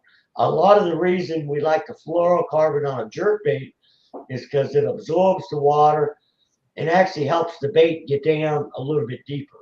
That's why we don't use fluorocarbon on topwater baits, because we don't want the line in the water. We want the line to stay out of the water. But yeah, I mean, I would not use I've tried it when braid first started coming out on the jerkbait and didn't have, very much luck with it. Yeah, Devin, I have thrown some of the smaller jerk baits like the Lucky Craft, like the SP78, and some of the smaller Husky jerks and stuff with a Floral, Braid to Floral, and you don't get the depth. You just don't get quite the depth. I mean, you're going to lose I don't know what the exact ranges you're going to lose, but you're going to lose a foot or so on that depth. But like Pete says, the sensitivity is really good. You got to work it different because it's so responsive. It's it's going to move. However far your rod moves, that's how far the bait's going to move. It doesn't have the stretch. But I've got that same spinning rod that I throw like small swim baits on and stuff, or shad wraps. I'll throw like shad wraps in the cold water, little small flat sides and stuff. But every once in a while, I'll want to throw like a 78, and I'll rig it up. But you do lose that depth. So if your fish are up shallow, you could probably get by with it. But if you're needing to get that bait down there like 7-8 foot, you need to use probably straight fluorocarbon. There's one other thing on that, Devin, and Gabe taught me this one. We typically throw jerk baits all winter long when it's freezing cold out, and braid and freezing temperatures do not mix. True. You will screw up an entire spool of braid in one fishing trip when it freezes. I don't know what it is about it, but it doesn't shed water. The water absorbs in the braid, or at least on the outside of it, and it freezes. And what happens is you get ice on that braid, and when it's on your spool, it doesn't allow it to compact. So it looks okay when you come off the water, but after you take it in your house and it thaws out, you've got the biggest mess. It's yeah. So that's good. I forgot about that. That was one thing, and I'm with both Gabe and Pete on this one. If I'm going to throw it on a spinning rod, I'll probably rig up a full spinning rod with fluorocarbon, 8 pound fluorocarbon, just to throw that. Yeah, and use some Real Magic. Watch your line twists. There's you don't tip well. You can get a little bit of line twist on a jerk bait, depending on if the wind's blowing or not. Or find you a really, really good bait casting reel and rod combination that you can throw a 78 on. If you've got a good, I've got a really good jerkbait rod. It's that it's the Lose, their topwater jerkbait rod. It's like a 6'8". Yeah. And that little sucker, you can cast you can cast those 78s on it, no problem. Yeah. You can even cast a shad wrap on it. But you were talking about line twist. We fish a lot of spinning rods, guide, and even sometimes when you re-spool a spinning rod, some of the things I'll do at the end of the day of fishing, I'll cut the bait off, let about a third of my line out, drag it behind the boat for a few minutes, and reel it up underneath tension, or get rid of all that line twist. And it'll help you with that. Like you mentioned earlier, the line magic, I use a lot of that. And when you were talking about that braid in wintertime, I've always got 2 A-rigs, usually one with 25-pound fluorocarbon, another one with braid. The day you and I fished, I'm sure I had one with braid. You but did. When you get into that freezing water temperature, like you said, the water doesn't fall off that braid. It comes back to your reel, freezes your reel, gets your hands soaking wet and cold, where the fluorocarbon kind of sheds that water so it doesn't all come back to the reel. Another tip for fishing in the winter is spray your rod tips with silicone. That'll keep them from icing up quite so bad as well. The water won't stick to it as bad, I see you guys got that day we fished, you had your braid was as white as the moon, and it did not matter. Those fish were still hitting that A-rig. That's another thing that I remember from that. Yeah, it was just like straight white braid. I guess all the green or whatever had faded off of it, but it didn't seem to matter. Yeah, it was old braid. I was too cheap to put new braid on it, But I used to really be line sensitive. I used to use green line because I thought the fish could see it, and these guys would show up with high vis, and I said, "Oh man, that ain't gonna work." But after that Alabama rig, I mean, you got like 5 coat hangers hanging off there, a 65-pound braid, and you got fish fighting over it. So, I don't know about the seeing the line deal. The fluorocarbon invisible Heck, I'm about half blind, and I can see the line in the water, so I'm sure the fish can see it too. You know, Right. That's like Gerald Swindle. I remember one time Gerald Swindle was talking about people that have to cut their tag line. You know, they'll tie their bait on. oh yeah, right. They get their tag super close, and He's like, hey, what about that other 100 yards back up to the right? Yeah. Or what about that A rig? If they're hitting an A rig, they don't care about that little 1/4-inch tag that you got hanging off your hook. I actually like to leave a little bit a line away from my knot because sometimes I don't get them cinched up real good, or you get in a hurry. And a lot of times when you pull a knot tight, it'll take just a little bit of line in. So I feel like it gives me a little bit of cushion in case I didn't get my knot cinched up good. For sure. Bob's got a question for you. He says, what are some good co-angling tips for the Ozarks BFLs? Plenty of snacks? I think, one of the biggest things is fishing the co-angler side is try not to get in competition with your pro, or don't get in your headset that you're going to catch more fish than him. Try to make if you be nice to him, he's going to treat you like gold. Most of the guys will do everything they can for you to help you catch fish. Don't try to fish what he's fishing, and be honest with the guy. Ask him what you think, what he thinks you should fish behind him. Because a lot of times, if I'm not on a real good pattern, I'll suggest to my co-angler, why don't you try this or try that? And that way, it's almost like a team deal. And if he starts catching something opposite of what I'm throwing, then I know what to throw. But, you're going to be out there for 8 hours with somebody that you don't know, and you don't want to start off with, an uncomfortable situation between the two of you. You want to try to have the best possible day that you can. And normally, I fished out of the back, and I found the nicer that I was to my pro, the nicer he was, in return, to me, as far as helping me out. And the whole goal in the back is trying to learn anyway. So the more information you can absorb and suck up, some guys don't like talking while they're fishing. Ask them. A lot of guys will sit there and answer questions for you all day long. Some don't want to be messed with. Everybody's got a little bit different personalities. Scott wants to know, what gear ratio do you use on a wiggle wart or a rock crawler? I usually use a 6'4" or 6'8". I reel left-handed, so I'm kind of limited on the reel ratios that are available for me. I'm right-handed, but I bought a left-handed bait caster by mistake in the 70s. I ordered it from Bass Pro Shop when I was going to Lake Powell fishing, and it came with the handle on the left side. And I've always casted before I used to cast with my right, switch to my left and reel. And I got this, and I didn't have time to send it back. And I got to fishing with it, and I said, man, this makes perfect sense. This is the way I fished a spinning rod all my life. Now when my buzzbait or spinnerbait hits the water, man, I'm ready to crank. And if you're flipping, there's times where when you're making that hand exchange, it could be a fish picking your bait up and walking away with it. Another reason on the 6'8", a lot of times people don't have the luxury of having 10 or 12 reels.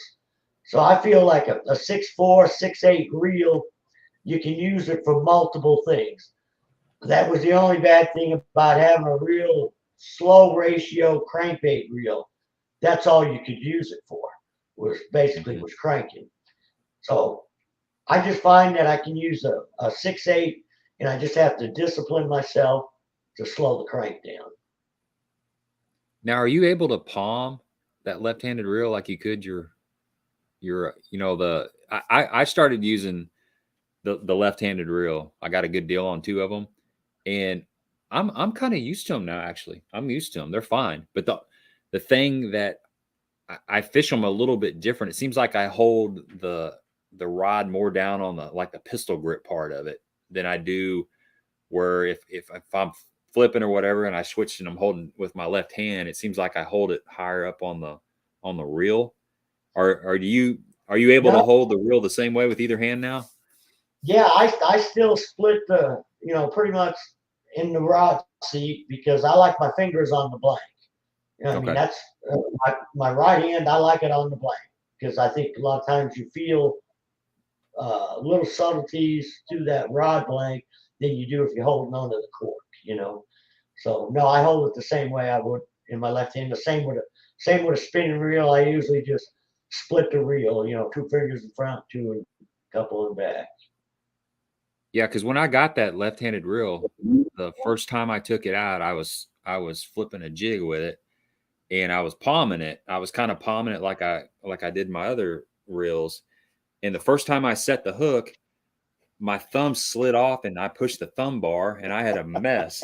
It just because it was kind of like holding the jig up in front of that webcam there. It's like my hand was doing the wrong thing. Backlash. Well, it took me a while to work a topwater bait, with the left-handed retrieve. Now, if I grab a right-hand retrieve, my left hand just not know how to twitch anymore. It's backwards to me. Well, it's funny you guys talk about that. So I've taught myself how to punch and pitch left-handed with my right-handed reels for that same reason. And a lot of it is you're such close combat or contact with everything. I get tired of switching just for a 1, 2, 3, and then pick it up 1, 2, 3. And what I've found is when one arm gets tired, I can go back to the other hand if I want to switch hands again. So I'm ambidextrous there, but when it comes to setting the hook with my right hand versus my left hand, I'll throw my hands up in the air. I can't do it. I've tried it. It doesn't make any sense to me. I end up turning the reel instead of the handle. Yeah, you look like you're mashing potatoes or something with a hand blender. Well, that's the same way I'm the same way. If I try to set the hook with the left, I can reel okay with the right-handed reel, but it's like I've got no set power, with the left hand. It's just, and some of the guys that I fished with over the years when I fished, Bassmaster Invitationals years ago, they weren't pro-am concepts. It was pro on pro. So, I got to fish with some great fishermen. Jay Ellis is one that comes to mind. He was so versatile. He would pick up a right-handed reel for the right side of the dock, a left-handed reel for the left side of the dock, and it didn't matter which hand he had it in, his flipping or roll casting style. Some of those guys really impressed me, their mechanics, of what they could do with a rod and reel. Yeah, I've watched videos of like Ott Defoe. Ott Defoe's the same way. He can come down like if you're paralleling the bank, say you're throwing a topwater or a square bill or something, and you fish are in 3 foot and you're casting like 5 foot off the bank, so you're fishing out of the right side of your boat. If you make a cast to some kind of cover that's on the bank that's pointing away from your boat, you can't really get the right angle, because you're you're throwing, you need to be throwing it right here, but you're throwing this way because you're casting this way. But if you can throw left, you can slide it right down that piece of wood. Yeah. And it's hard to do, but those guys, like you said, Jay Ellis or Ott Defoe, they can just switch hands and just lay it right up in there. A lot of those guys are dock fishermen though too. Dock fishermen. Yeah. That makes like if you're going down the side of a dock, throwing a spinnerbait, you come up on a good side, right side, man, I can make a really nice cast. You get to the next side, that's where Ellis, he might even take the same rod, throw it in his left hand, roll cast with his left hand, and get it as good a cast as he made on the other side. Of me, I've got to figure out how I'm going to get this bait in there without crashing it, Yeah. It's usually going to be a pitch for like me. A pitch, yeah. A pitch kind of takes that out of place. Yeah. Let's see here. Well, we got some more pretty good questions, but I was going to ask you before we got going on any further. Being down there, Tablerock, it's got a lot of woods down there. Have you ever ran into like a Sasquatch, or you had any Sasquatch stories? Anything? Have you heard rumblings of Sasquatch taking over Tablerock Lake or anything? No stories, huh? Well, he's out in Colorado for a while too. They got him out there too, I think. I tell you what, we were in Wyoming Montana. We were at Glacier Park. I think that's Montana. I can't remember. We were going to go to Wyoming, Montana.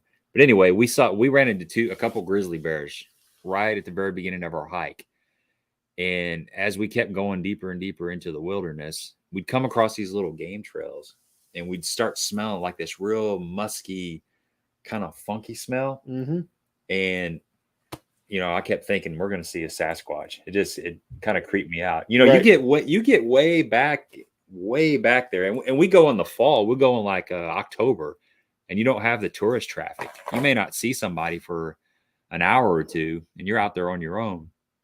And so, your mind starts messing with you. And after seeing a couple grizzly bears, there's no telling what's out there. But I guess that's the closest I've ever come to seeing a Sasquatch. And it wasn't that; it was just a smell. So let me see. We're checking these numbers. -4. I like that one. Devin guessed -4. We got it here. So Stephanie was going to ask. Stephanie's the one that always wins. But she had a question. So right now, we're kind of moving, we're in fall, basically. Things are changing. So what are some of the things you look for to change over the next couple of weeks? And then even on into the winter, what do you expect to be happening here? Let's say from right now on through the end of December. What are some of the changes that happen down there on Tablerock Lake? Well, there's normally two patterns. It's deep and a shallow.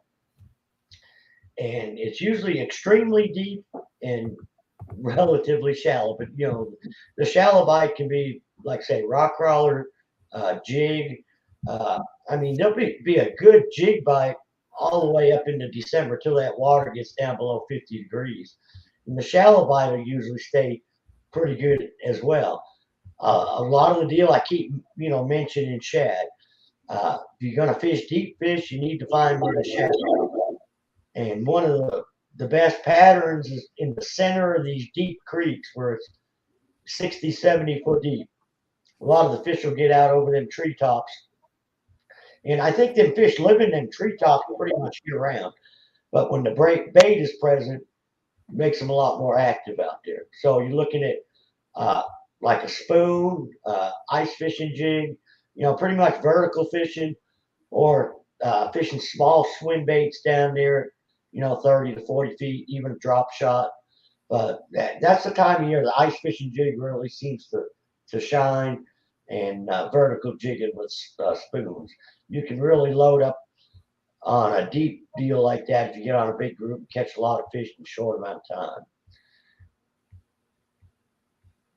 You ever fish like a 6XD or something deep like that? Or, is there like a deep crankbait bite that happens down there? Well, you probably have to long line if you get it down deep enough. Yeah. We do long line here some. It's something we played with. But, them fish are 35 feet deep. A lot of times at the shallowest. So, you'd have to have a lot of line out and do some serious trolling to get down. And the problem we have with long line in a lot of places we crank, you get all that line out there and you get hung up. It takes you forever to go back, get your bait unhung. Lost a lot of baits long lining. Yeah. Yeah, I bet. Or you get a big, you got 70, 80 yards of line out, and then you get a nick about, halfway in, and you get this bad spot and you have to waste 25 yards of fluorocarbon or whatever it is. What's crazy is when you were long lining, you'd catch a fish and you'd say, "Have you got one?" And you'd say, "I think so." You'd have so much line out, you thought you felt something, then you'd see a fish jump, 75 yards out there. The other guy doesn't have to worry about getting the net because you still got half your line out. Tell them it's going to be a little bit before I get up here. Finish your sandwich. Yeah. Finish your sandwich. It's going to be a while. Yeah, that's funny. I think we got a winner. Do we got a winner? I think so. It's the first one that I saw. Okay. And I hate to say it, it's not Stephanie. I'm surprised. She was $100. in a row? She won last week, so she's kind of every other time. She'll probably win next week, I guess. Well, this is the winner. So this is the first one that I saw. So we're gonna go with that. So John Eubanks, congratulations. So what we're gonna do is we've got a prize package from Cumberland Pro and Hawgz Custom Baits, and I think Pete was talking about maybe throwing something in as well. Sure, we'll throw in a 5-fish lure pack. If you'll maybe when we get done, you can email me his information. We'll get him one sent off. I will. Now, So John, I had to have been 97 or 98. what's that? I said, do you remember what number I picked? Yeah, 96. 96. We wrote it down. Oh, okay. Yeah, that was the number, 96. Yep. We wrote it down. Yeah, so John, hit me go to my Instagram, 10 Horse Monty 6, or my Facebook page, Gabe Montgomery Fishing or 10 Horse Monty, and leave me your contact information, and I'll get a hold of Pete and we can work something out, and we'll get that stuff off to you here in probably the next 3 or 4 days. So congratulations. I saw Rich on here. Hella bass, man. We're all pulling for you down there. Rich is down there fishing big tournament down there at the Ouachita River, and he's fishing the Bass Nation Championship down there. So everybody's pulling for Rich. Good luck down there. We got my buddy Little Drummer Channel. That is my buddy Jeremy. Good to see you on here. I tried to call him earlier, but you need to clear out some of your voicemails on your answer machine because I couldn't leave a message. He's got to flip the tape over, right? Yeah, he's got to flip the tape over right now. Yeah, he's a character. That's I played in several bands, Pete, and I've always played. He's been the drummer in most of the bands that I played with. I play bass, so he's a good buddy of mine. We go way back. Good times, man. Good times. So somebody asked, I think I saw this, and this is a question I had, but what are 3 baits that you always have to have on your deck on Tablerock? I mean, are there 3 baits that, regardless of the time of year, you know, you're gonna need them on the deck? A jig would be one of them. Now, all year, I mean, I've got a topwater bait from April till November on the deck. You know, would be a second one, but like a walking style bait or probably a jig. Yeah, I like a walking style bait. You know, like a sexy dog, spook. I like a bait you can walk. And the other one would probably be a little swim bait, you know, or the 4-inch grub. Now, the 4-inch grub and a jig, you can fish 12 months of the year. You can fish it, you know, 2 foot to 50 foot. So, you know, the third one's kind of hard to say 12 months of the year because a spook's not going to do you much good December, January, February, and through there. Yeah. Probably a crankbait. A jig, crankbait, and a swim bait. Okay. So Jonathan's fired from his apparently number checking. Apparently Daniel T guessed 96 first. You guys we got fact check. You guys got to keep in mind we can only go back so far in the comments. So if I don't start right at like the very second and you guys hit it right on the dot, then yeah. So what we're gonna do, or what me and Jonathan are gonna do here, is Daniel, same thing. Get a hold of me on Instagram or Facebook at Gabe Montgomery Fishing or 10 Horse Monty, 10 Horse Monty 6 on Instagram, and send us your contact information, your address, shipping address, and we'll send you out something as well because that was our fault. That was me. That was our fault. Yeah, I'll take blame for it. I got big shoulders. It happens. There's a lot of numbers. They were flying off there. So we'll do the same. Ask him if he likes Ned heads or jigs, and I'll send some stuff for him. Daniel, when you send that to Gabe, when you send your contact, give a Ned heads or jigs. Ned heads or jigs, a 1 or 2, and then we'll get you taken care of. Take care of you. We appreciate that, Pete. Yeah, thanks, buddy. That's nice. Also got a new shaky head, some other product that we've been working on that's a little different out there too. Do you have any of them with you? I've got what we've done is for offshore structure, in the summertime. Something we've been playing around with, and we finally have got them into production. But it's got a 6-aught hook. It's got a big old hook, and we use it a lot like throwing a Zoom Mag trick worm or a old monster, 10-inch or 11-inch worm. It's really good in them fish get in them deeper brush piles. Works real well here at Tablerock, Lake of the Ozarks, even up at Truman. And you can throw just about any type of bait if you want to throw a big craw on there. Now, it's kind of a pyramid style head. And one of the things I was real adamant about is I wanted a center wire in that spring to make it easy to start the worm on there.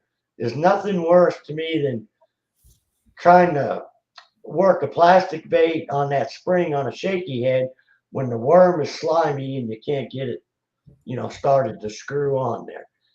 But anyways, we've got the 1/2 ounce, 5/8 and 3/4 with the 6-aught hook. And then we make them down to 1/8 inch with a 1/8 ounce, quarter, 3/8 and half.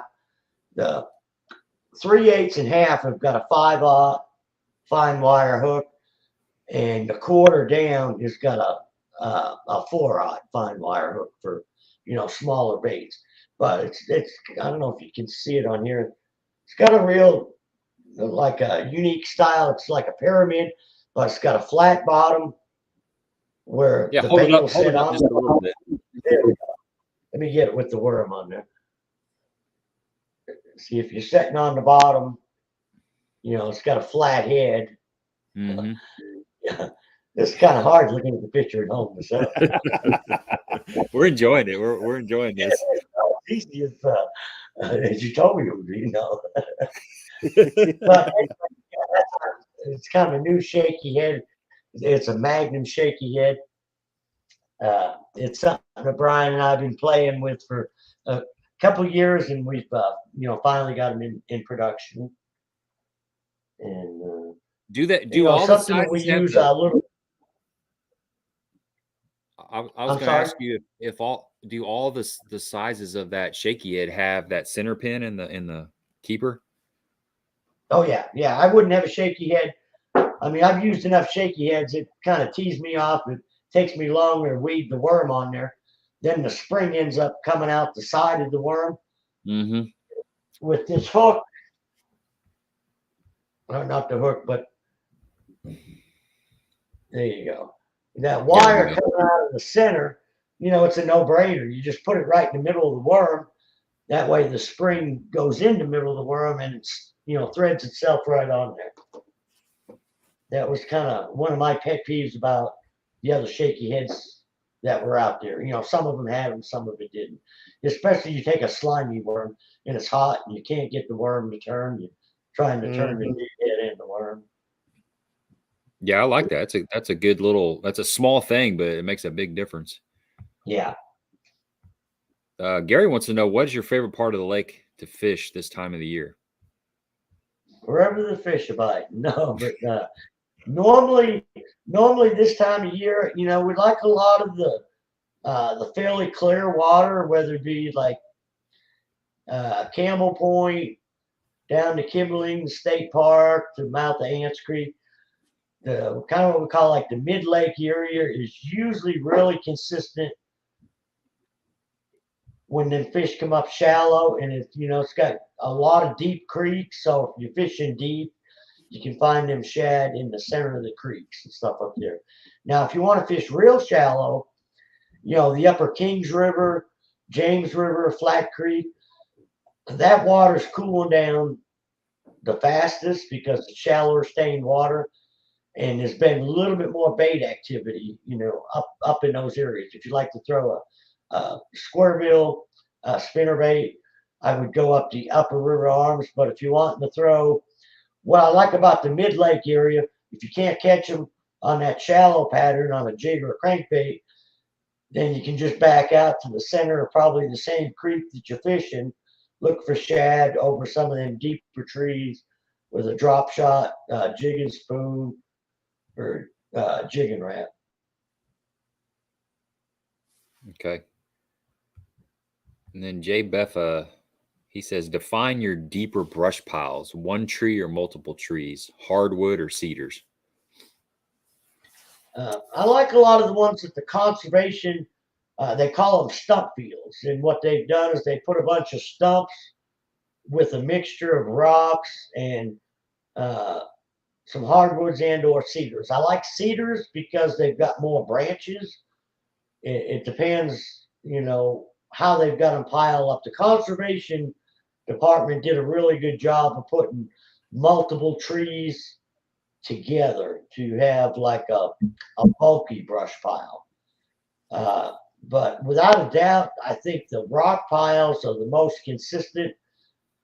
Some of these piles have been out there for 10 years and they're decaying, losing the limbs. But the rock piles consistently hold fish, especially down lake in the smallmouth areas. They're usually a little bit more consistent. I got a guide question for you. So Okay. I've taken a few groups out recently, and it's something that, as I get closer to retirement, I'm considering to maybe possibly start doing it. Now we don't have the destination lakes around here, but there's enough lakes around here that I could probably, have a trip once a week or a couple times a month. But now I'm always curious. So when you get a call from a client, do you typically ask them what kind of fishing that they're wanting to do? Are they wanting to just target big fish or numbers, or are they wanting to fish deep or shallow, or do you just kind of, take them where the fish are biting and that's kind of how the day goes? Well, that's a good question. Usually I ask them what their plan is, what they're trying to get out of the trip.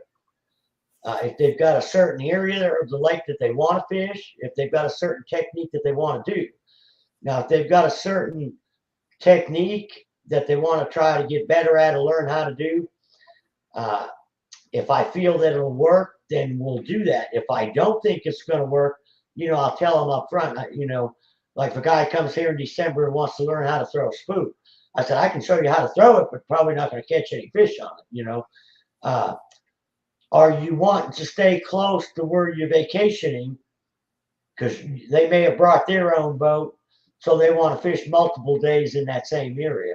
Or they may have a lake house down here and they want to learn that area better. So I try to customize the trip for what their needs are, as far as for what they're trying to get out of the deal. If they just want to catch fish, I'll bring them to whatever end of the lake I think we're going to best be able to do that. And another thing is, being a guide, I try to talk to people, I find out if they're capable bait caster, friendly, Mm-hmm. So usually if they can throw a bait caster, then I know they've been fishing for a little bit. There's a few more things I can do with them. I'm not saying anything bad about guys that just throw spinning rods, but sometimes some of the spinning rod guys are some of the best fishermen out there too. But normally, if a guy can throw both, then he's pretty versatile. But I find the first spot I take people out to, I kind of see how they're casting and what they're doing, and that kind of dictates to me the next spot that I can go to. Like if we're airbombing stuff way up in the air and it's not landing any direction while they're close to where they're casting, well, this ain't going to work fishing the shoreline or around boat docks. So I'm going to have to find something offshore where they can't hit nothing, but you just got to kind of play it by ear. And, you just got to remember that you're providing the service for that person. It's not about you. So you want him to get as much out of the trip as he can. Whether he's wanting to learn, catch fish, heck, he may be wanting to watch you catch fish. I mean, I've had clients that don't even hardly cast. They bring a business client out and they're doing high dollar deals in the back of the boat, and I'm just up there fishing. You know, every once in a while they'll make a few casts. You know, it's whatever the situation is. You know, but just try to custom make the trip to and for the people. Okay, so do you typically do a little fishing? Because I'm sure there's days where, you know, you might have to fish a little bit to kind of figure out what's going on out there. It just all depends on the people. A lot of times I'll ask them right up front whether or not they want me fishing. Most everybody does. Most of the time I'll fish hard till we start getting bit. Then I'll lay it down, piddle around, maybe get on the remote trolling motor, you know, and get out of everybody's way. Or I'll pick up a different bait and throw it. You know, you don't want to be, most of the time they ain't paying to come out to watch you catch fish, you know. So right. once you figure out how to catch them, you want to do everything you can to get them a bite.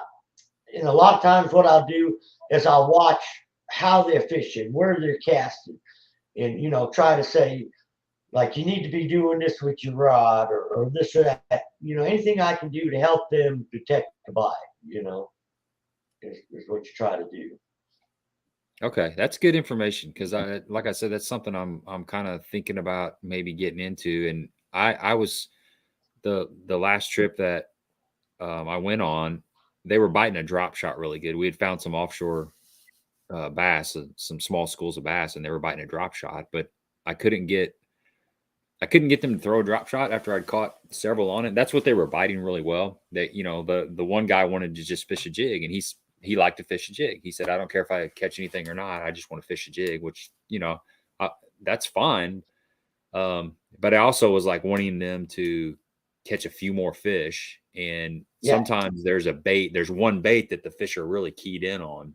So I was kind of struggling with, should I have just put that, you know, I tried to hand it to them several times, my rod with the drop shot, and they actually had a drop shot rod rigged up in the boat. So I was just thinking about what I should have did. I probably should have just put that rod down and just stood on the trolling motor instead of catching, you know, any of those fish that were going to bite maybe another bait. If I've got clients out there and the fish are underneath me biting, if they don't want to drop the lure that the fish are biting, I'm going to sit there and jerk on them, you know, because I mean, what are they there for? They're there to catch fish. And if you hand them the rod with the lure that the fish are biting, they don't want to use it. That's kind of a difficult deal. I don't know what they're there for. Why did they even hire you? You know what I mean? If that's the case. But I've got a buddy that I've done a lot of trips. He's taking me to Mexico, and we'll go down to Texas and fish falcon, and he likes to piddle and build lures, you know. And we were down at Falcon one time, and we were stroking, and we were catching big ones on a big crankbait and a jig. And the guy that was our guide, his name was Tommy. He was giving Mike a hard time because he didn't want to throw what we was throwing, because he wanted to throw some stuff that he made, you know.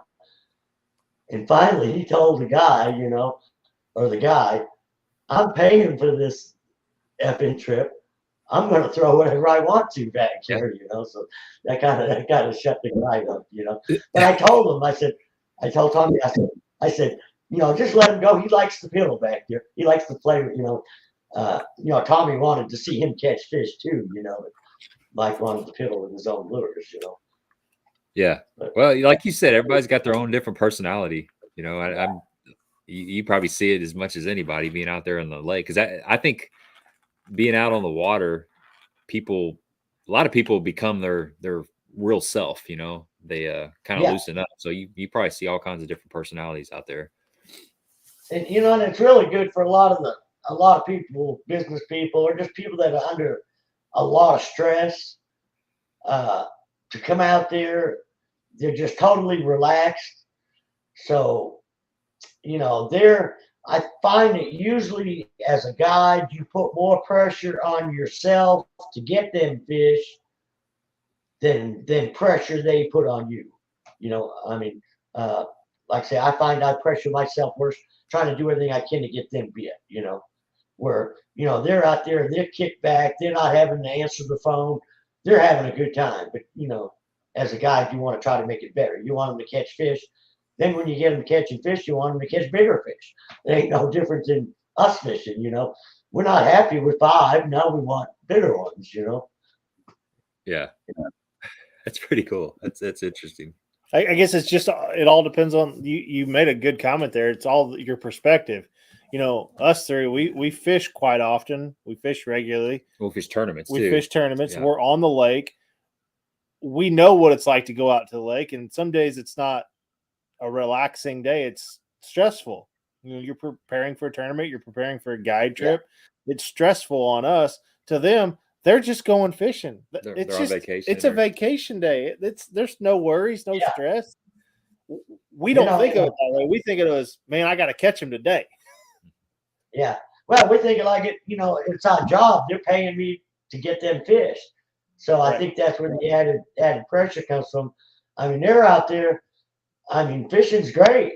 If I catch one, it's a bonus, you know. But, you know, a lot of times, even on tough days, sometimes your people that are trying to get better at fishing, sometimes they would like to have you on a tough day, because then they see what you do different from what they do, as far as how am I adapting? And then a lot of them will, you know, I'll explain it to them why I went from this type of structure to that, whether it worked or not. But, you know, teach them my reasoning behind why we went from a crankbait to a jig, or why we went from 20 foot to 10 foot. You know, and a lot of time that's what people are trying to gain out of the trip too. You know, like I say, each person's different. Each group is different. Chad, I appreciate that, man. Appreciate that. Chad's one of the guys that was in the boat on this last trip. I had a blast too. Glad you. Yeah, I was we were. I know John, one of the other guys that was in the boat, hadn't fished offshore much, and so I was kind of showing them how to, you know, scan and find the bait, and then find the groups of bass that were offshore, and then kind of drop a waypoint on them, set up on them, and cast to them. So that's something that I've been working on the last, I don't know, 4, 5, 6 years. So it was cool to share that, and then to actually have it work to catch fish. So that's cool. I had a good time too, Chad. Gary wants to know, what trolling motor are you using? I've been using a Garmin for the last 3 years, probably 4 years. I've been using the Garmin Force. Okay. Good deal. I'm still using the Ultrex, which I just got that like 6, 7 months ago. And man, I went so long without an Ultrex. There's no way I could go back to a trolling motor that doesn't have some kind of anchoring system on it. I fished out another guy's boat a few weeks back, and I went to spot lock, you know, and what, you got no spot lock? You know, what's up with that? And I was like totally lost, and I had to retie and stuff. But no, I mean, Ultrex makes a good motor. You know, one of the reasons I went to the Garmin, because I was running all Garmin electronics, and I found that the Ultrex, and maybe the newer ones are different, but they made a lot of noise when they turned. When you turn, like do a 180-degree turn on it, where the Garmin is super quiet. So like up around docks, when you're trying to be quiet, you know, you almost always drift past where you're trying to flip. And about the time you flip or pitch a jig in there, then you turn the trolling motor around. And I don't want a real noisy trolling motor, you know, turning the 180 to get the head going back the other way, you know. So yeah, but I was running the Garmin electronics, running all Garmin. It's all networked together. It's just you know, better setup for me. Yeah, those Garmin trolling motors are very quiet. There is definitely a big difference in that, like brushless technology. It's and the Ghost is as well too. Yeah, I've run a few of the Ghosts. They seem really quiet as well. All right, guys, we're gonna kind of wind this down. We've been on here for about 2 hours. If you got a last minute question in here, get it on here.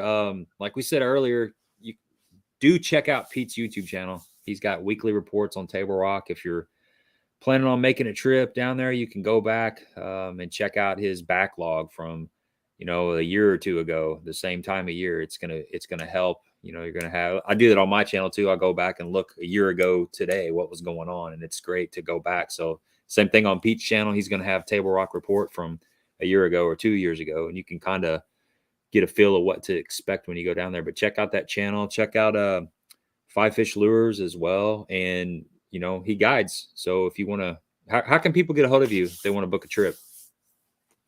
My website, hookedonbass.com, or just Google my name, and either the fishing reports or informational will come up that way. Okay, Hooked on Bass. I'll put that in the description box of the video after this is over. So if you guys want to get a hold of Pete, you can do that.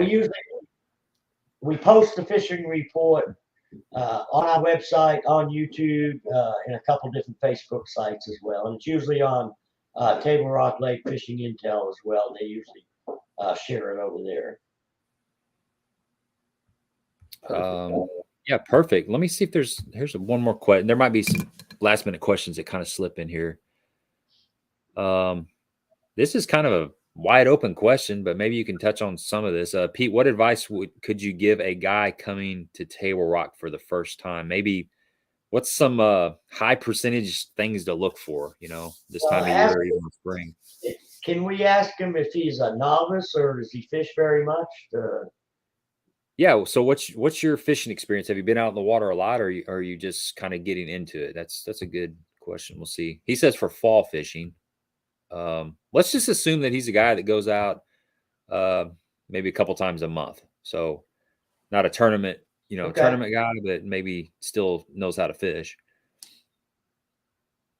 I would look for stuff right off the main lake, pockets where you got rock transition. And what I mean by rock transition, we got gravel, chunk rock that's about the size of footballs.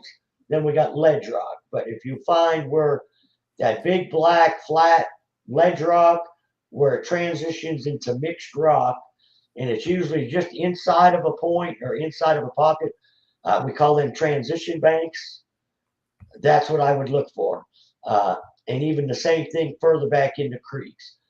A lot of the key in the fall, and as is with a lot of the fishing on Tablerock, is I usually want deep water close by.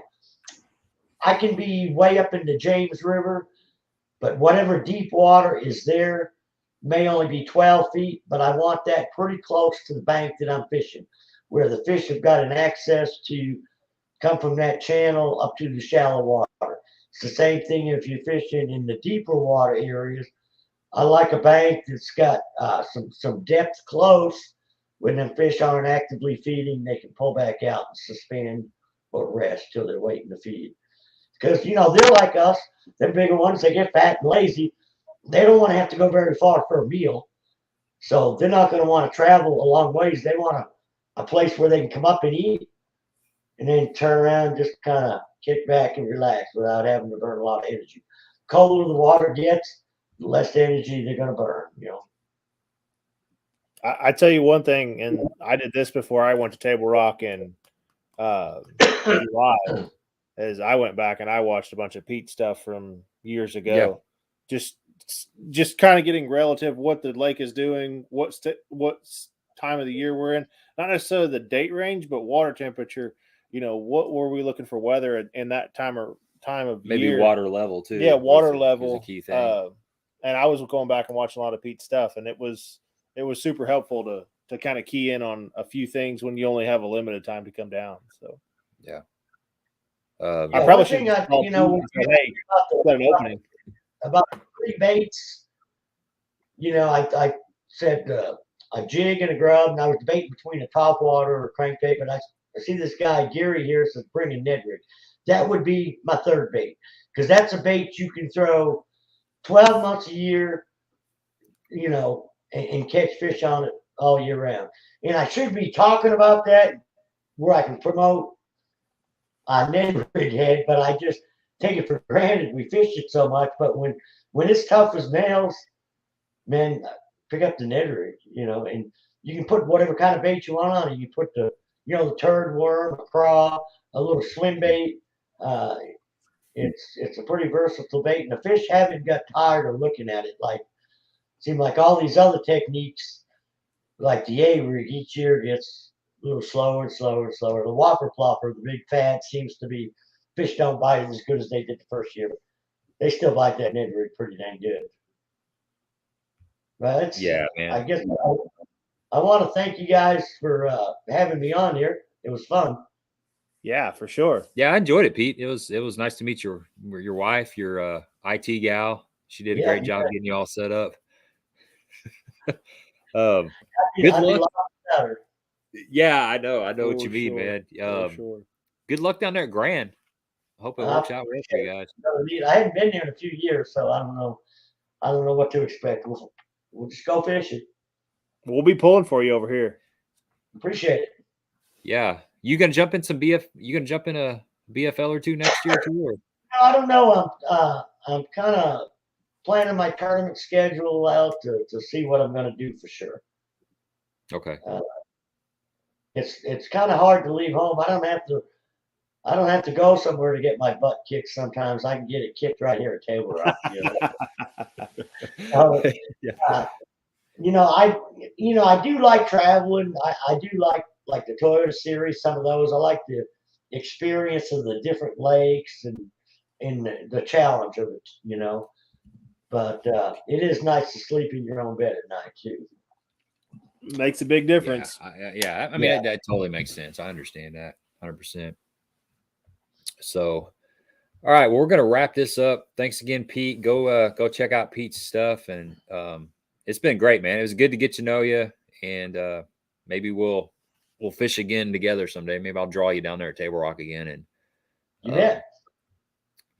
you can you can call out my fish this time. So, all right, man. We'll let you go. Have a good evening, Pete. Okay. Thanks again. Thanks, Pete. Bye-bye. Bye-bye. Man, that was a great guest. That's fun. I'm gonna have to go back and listen to that one again too. Yeah, man. Gary, good call on that Ned rig. That always gets overlooked. It's so small that it gets overlooked. That thing. I hate it. I get stupid every time. If you go to Mille Lacs, I know. You will have a different perspective on the power of the Ned rig. Ron and I talked about that. It's stupid, but Cedar a couple weeks ago. Yeah, it's just one. Pick it up and throw it. I don't fish it hardly ever. I mean, I never do. No. But it's kind of like the drop shot. I've got on a drop shot thing.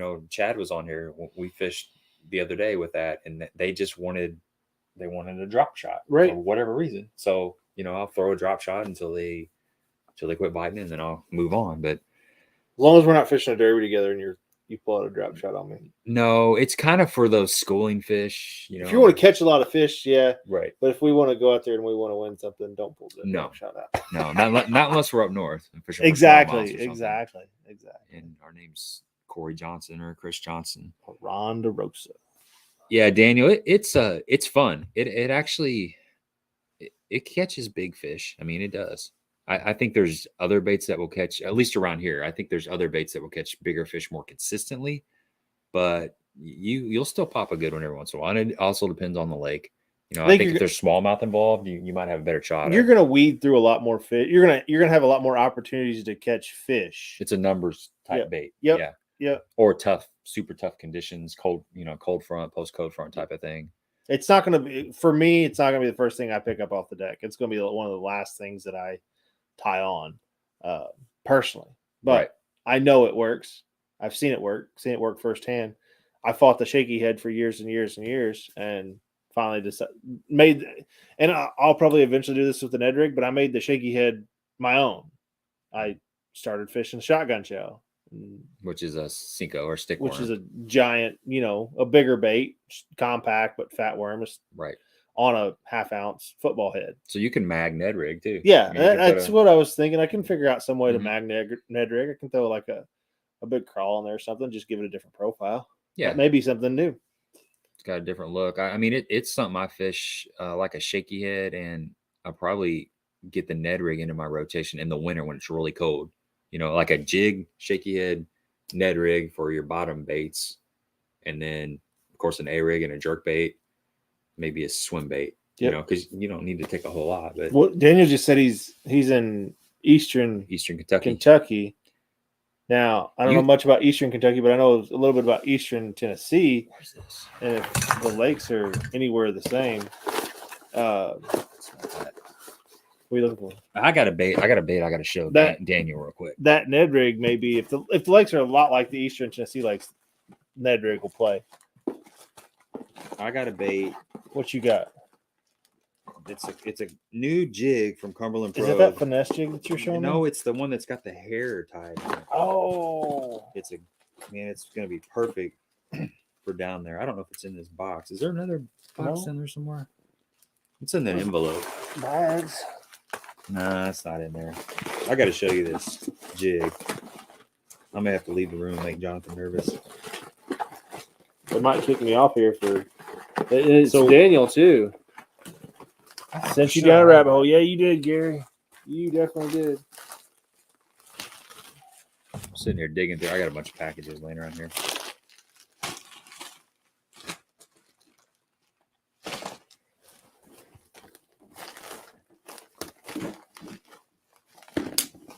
It's the what do they call that? The death-defying volume of silence. It's the loudness of silence.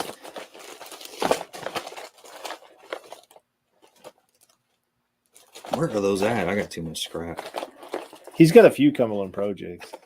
Gosh, I like their stuff. Well, Isaac sent me a bunch of stuff for giveaways. Man, I don't know where they're at. It's a really cool jig. It's got a hair tied in it with rubber, and it's something developed for smallmouth. And I think it came from the East Tennessee area. And they're working on another. Well, I can't really talk about it. There's going to be something coming out, probably. It's an old, kind of forgotten style of jig, and I can't really talk about it. I've seen pictures of it.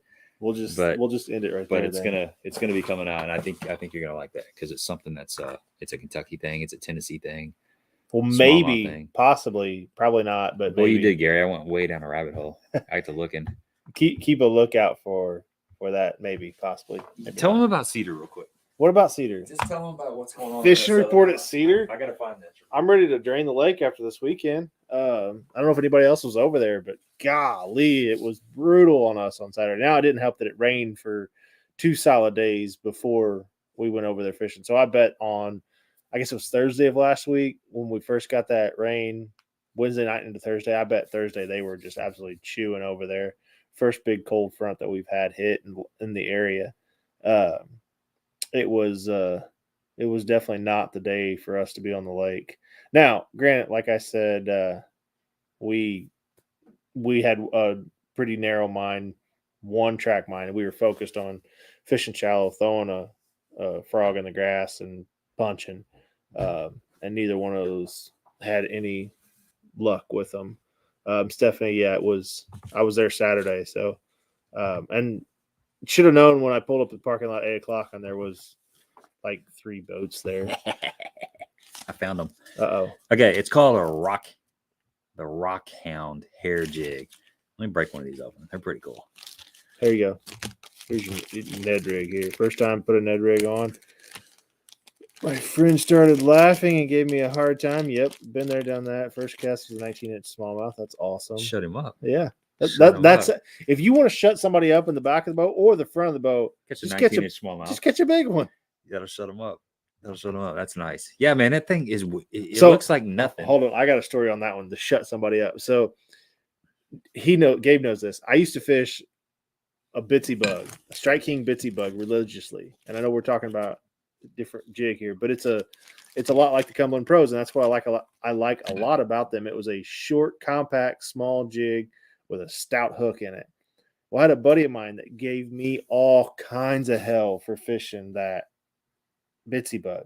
Oh, the Strike King bitsy bug? Yeah. Yeah. And you know what? The next time I was in his box, I was out of trailers one day. I opened up the lid to his box, and you know what was sitting in there? About like a dozen. 10 packages of bitsy bugs. And I never said a word to him. I waited for him to dig in that box and grab one of those. Hey, proof is in the pudding. That's right. Proof is in the pudding. What was that? Flattery is the There's a saying about that. I don't Best know. form of something. So check this jig out, man. Okay. It's going to be hard to really tell. This is the Rockhound. So this is hair. Okay. It's kind of the Procaster head, which is really comes through rock good. But if you can see down by the weed guard right in here, there's some round rubber, some kind of, I don't know if it's cover up rubber. your goatee. They're seeing the hair off your goatee versus. I'm not very good at doing this. You got it right anyway. there. There's some rubber that's hanging down there. So you got the synthetic, you got hair, and then you got a rubber mix, and it's. So here's the deal. I used to throw a hair jig a long time ago. I've gotten away from them. It's got a pretty good hook too. Pretty good hook. It's got a good keeper on there. It's got the dual wire weed guard. But this hair, I was talking to Isaac about this jig, actually just about 3 or 4 days ago, and the hair really slows the fall of a jig. So it's got a really slow fall, which can be real important in the wintertime. Falling really slow, giving those fish a good time to look at it. And even when it's on the bottom, something that falls really slow, it's just got a different look. So great cold water jig. We're getting ready to get into a really cold water period. So you guys that watch my channel, you're probably going to be seeing these catching. Hopefully you're going to see these catch a few fish, but I'm going to take them out and play with them. But it's a pretty cool jig for you guys down there in Kentucky and Tennessee and stuff. It's kind of, I think you may be more familiar with this type of jig, like the hair flipping jig, than I am up in here, because I haven't fished them a whole lot, but I think it's something that's pretty common down there. So I don't think they're not seeing that's odd to us. That's common. Yeah. And then they've got the, let's see if that shows up, white and chartreuse. I don't know if you can see that. It's bright white and chartreuse. I'm going to take it out of the pack. There you go. No, can't really see it at all.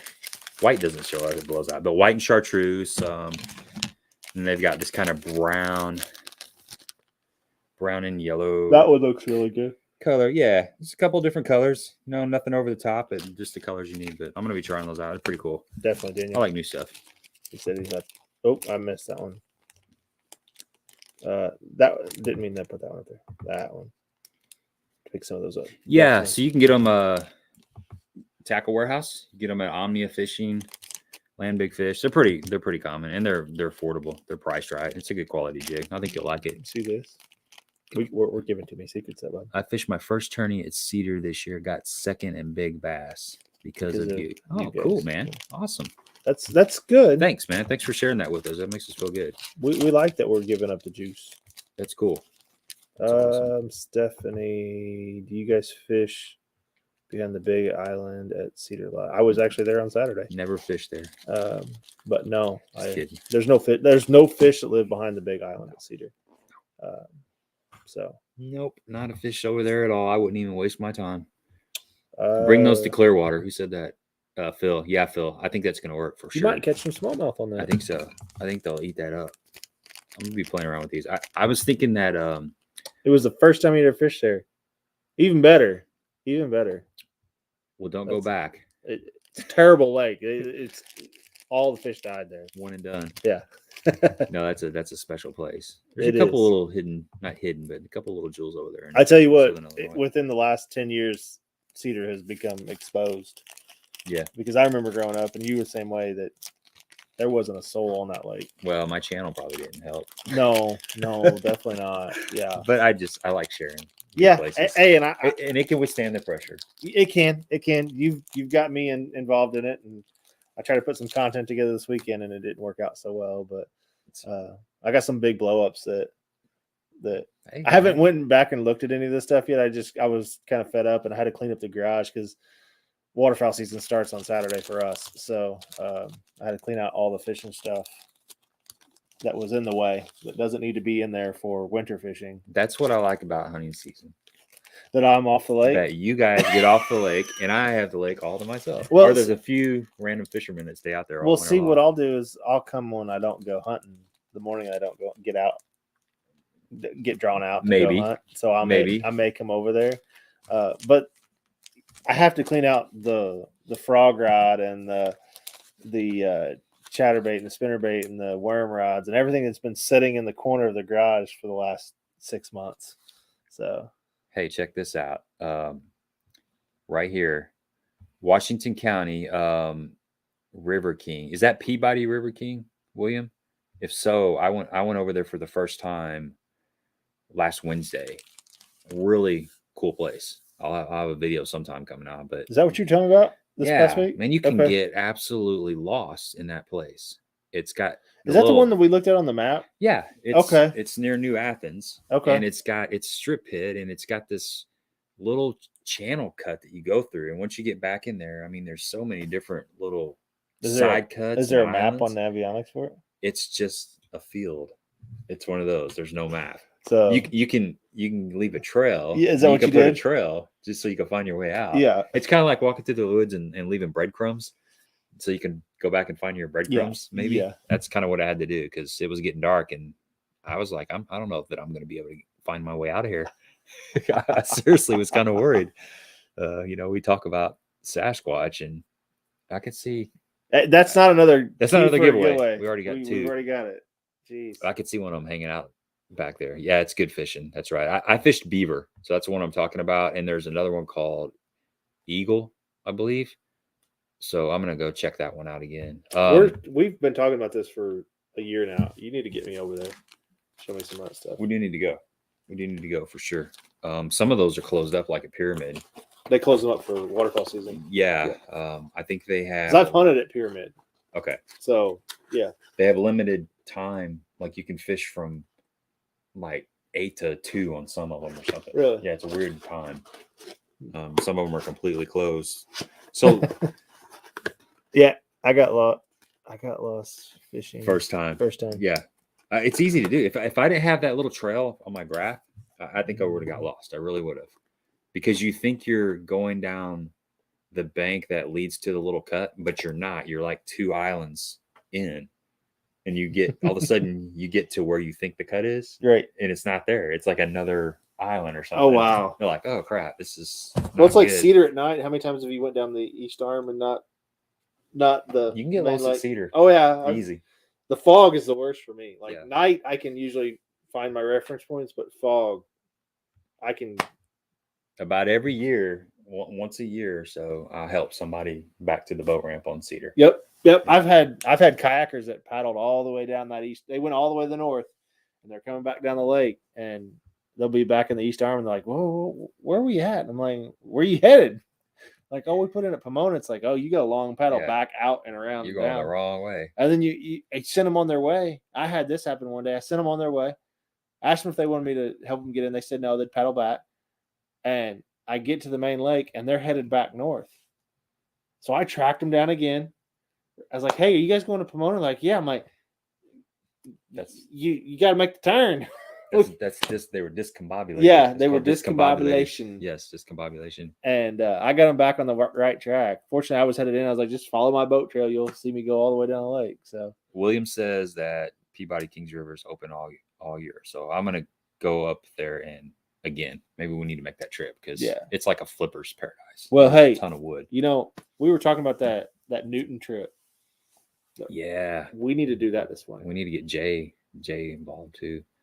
Jay and Ron. Yeah, we need to just make it. We have a party. Yeah, whole crew up there, man. It'd be fun. The 10-horse Monty and JB. Yeah, whatever party, whatever we call it. We got to come up with a better name than that. Yeah. We'll work on it. Kind of lame. So next week, you guys requested Sean Hurst to come back on. He's going to come back on. So if you guys are on here, you're not familiar with him. Sean is the fisheries biologist for the Illinois Department of Natural Resources in Jackson County, and another lake that we're not quite sure of. Did we decide if it's Crab or Wren? Okay. There's another lake. We don't know. We'll find out. But anyway. He has been doing this for quite a while. He's involved with all the what's the word I'm looking for? Habitat rehabilitation. He does the electrofishing surveys, the shocking.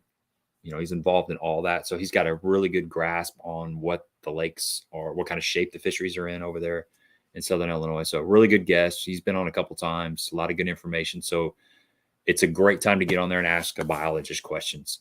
Any of the questions you've had about bass, crappie, the prey, bait relationship, all that kind of stuff. Aquatic vegetation. And even if it's not in his jurisdiction, he's fairly knowledgeable about most of the lakes in Southern Illinois. Right. Maybe we can get a hold of him this week or before Monday and see what his territory is or his zones are, and we'll try to get that put in the notes, what lakes he's right, so we can kind of narrow that focus, so we're not kind of all over the map on questions, and we can narrow the focus on where he's most familiar with. We can get the best answers. Yeah, but he's having said that, he also knows the guy that bumps up against the jurisdiction next to him, so he has a little bleed over. He's got probably a little bit of information, but it's got some good connections. Good connections, really good guests. So next Monday, same time, if you guys are not busy and you want to ask some, I tell you what, I've learned when you had him on before I joined the team here, man, I learned a lot, and just almost more off of a biologist that knows the ecosystem than just somebody that fishes the lake. Yeah, you kind of get a little bit of a behind the curtain peek of the lake. It's pretty cool. Yeah, because when they do those shock electro surveys, they measure the fish, and he can tell you like that, so just to give you an idea, you guys an idea. So I was over there randomly one day and I ran into him, and I don't know if it was Sean. I didn't know Sean at the time. Ran into them doing the survey, and they started at Cedar. They started at Pomona, and they went in Pomona Cove, out and around the point, and back towards where the road is. And if you guys know Cedar Lake, there's a big cedar tree laydown back there that the crappie fishermen hit. You know exactly what I'm talking about. Right. In that small area, which is not very big, they had the lake is split up into zones. In that small area, they had enough fish for that zone survey.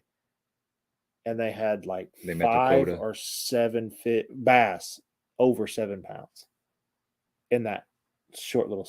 And he said he missed some that were just as big or bigger, because in that electric survey, the big fish don't get stunned as much as the little fish, and they only catch them when they're coming up eating bluegill and stuff that's stunned on the surface. So, yeah. So we don't catch them all. Not even close. We don't even sniff them at all. Not even close. It just shows you how bad of fishermen we really are. Yeah. They make us look stupid, and they come down behind us. I've actually heard where they had somebody go down and fish the bank, and then they come behind them. Yeah, there's fish just coming up to the surface everywhere, and the fisherman didn't catch anything. Coming soon, Phil. Yeah. So, Sean next week, and then the following week we've got Del Coven. So this is going to be a good one too. Del Coven he's a guide on Bull Shoals Lake. That Bass Pro Shops US Open is going to be on Bull Shoals, the last chance tournament. I think on the 17th. So Del's going to be on the 15th, and we've had Del on one other time just as a kind of a Bull Shows fishing report thing. But he's going to come on for kind of like what Pete did tonight. Come on for a full live stream and get to know him really good. Pretty good dude, heck of a fisherman. He's kind of how I found out a little bit about, how good Bull Shows is. He's got a YouTube channel also. It's like Bull Shows Fishing Report. So you can go check that out if you want to kind of catch up on him before he comes on. And then the following week, Fred Urbanus is going to come on. Boom, boom.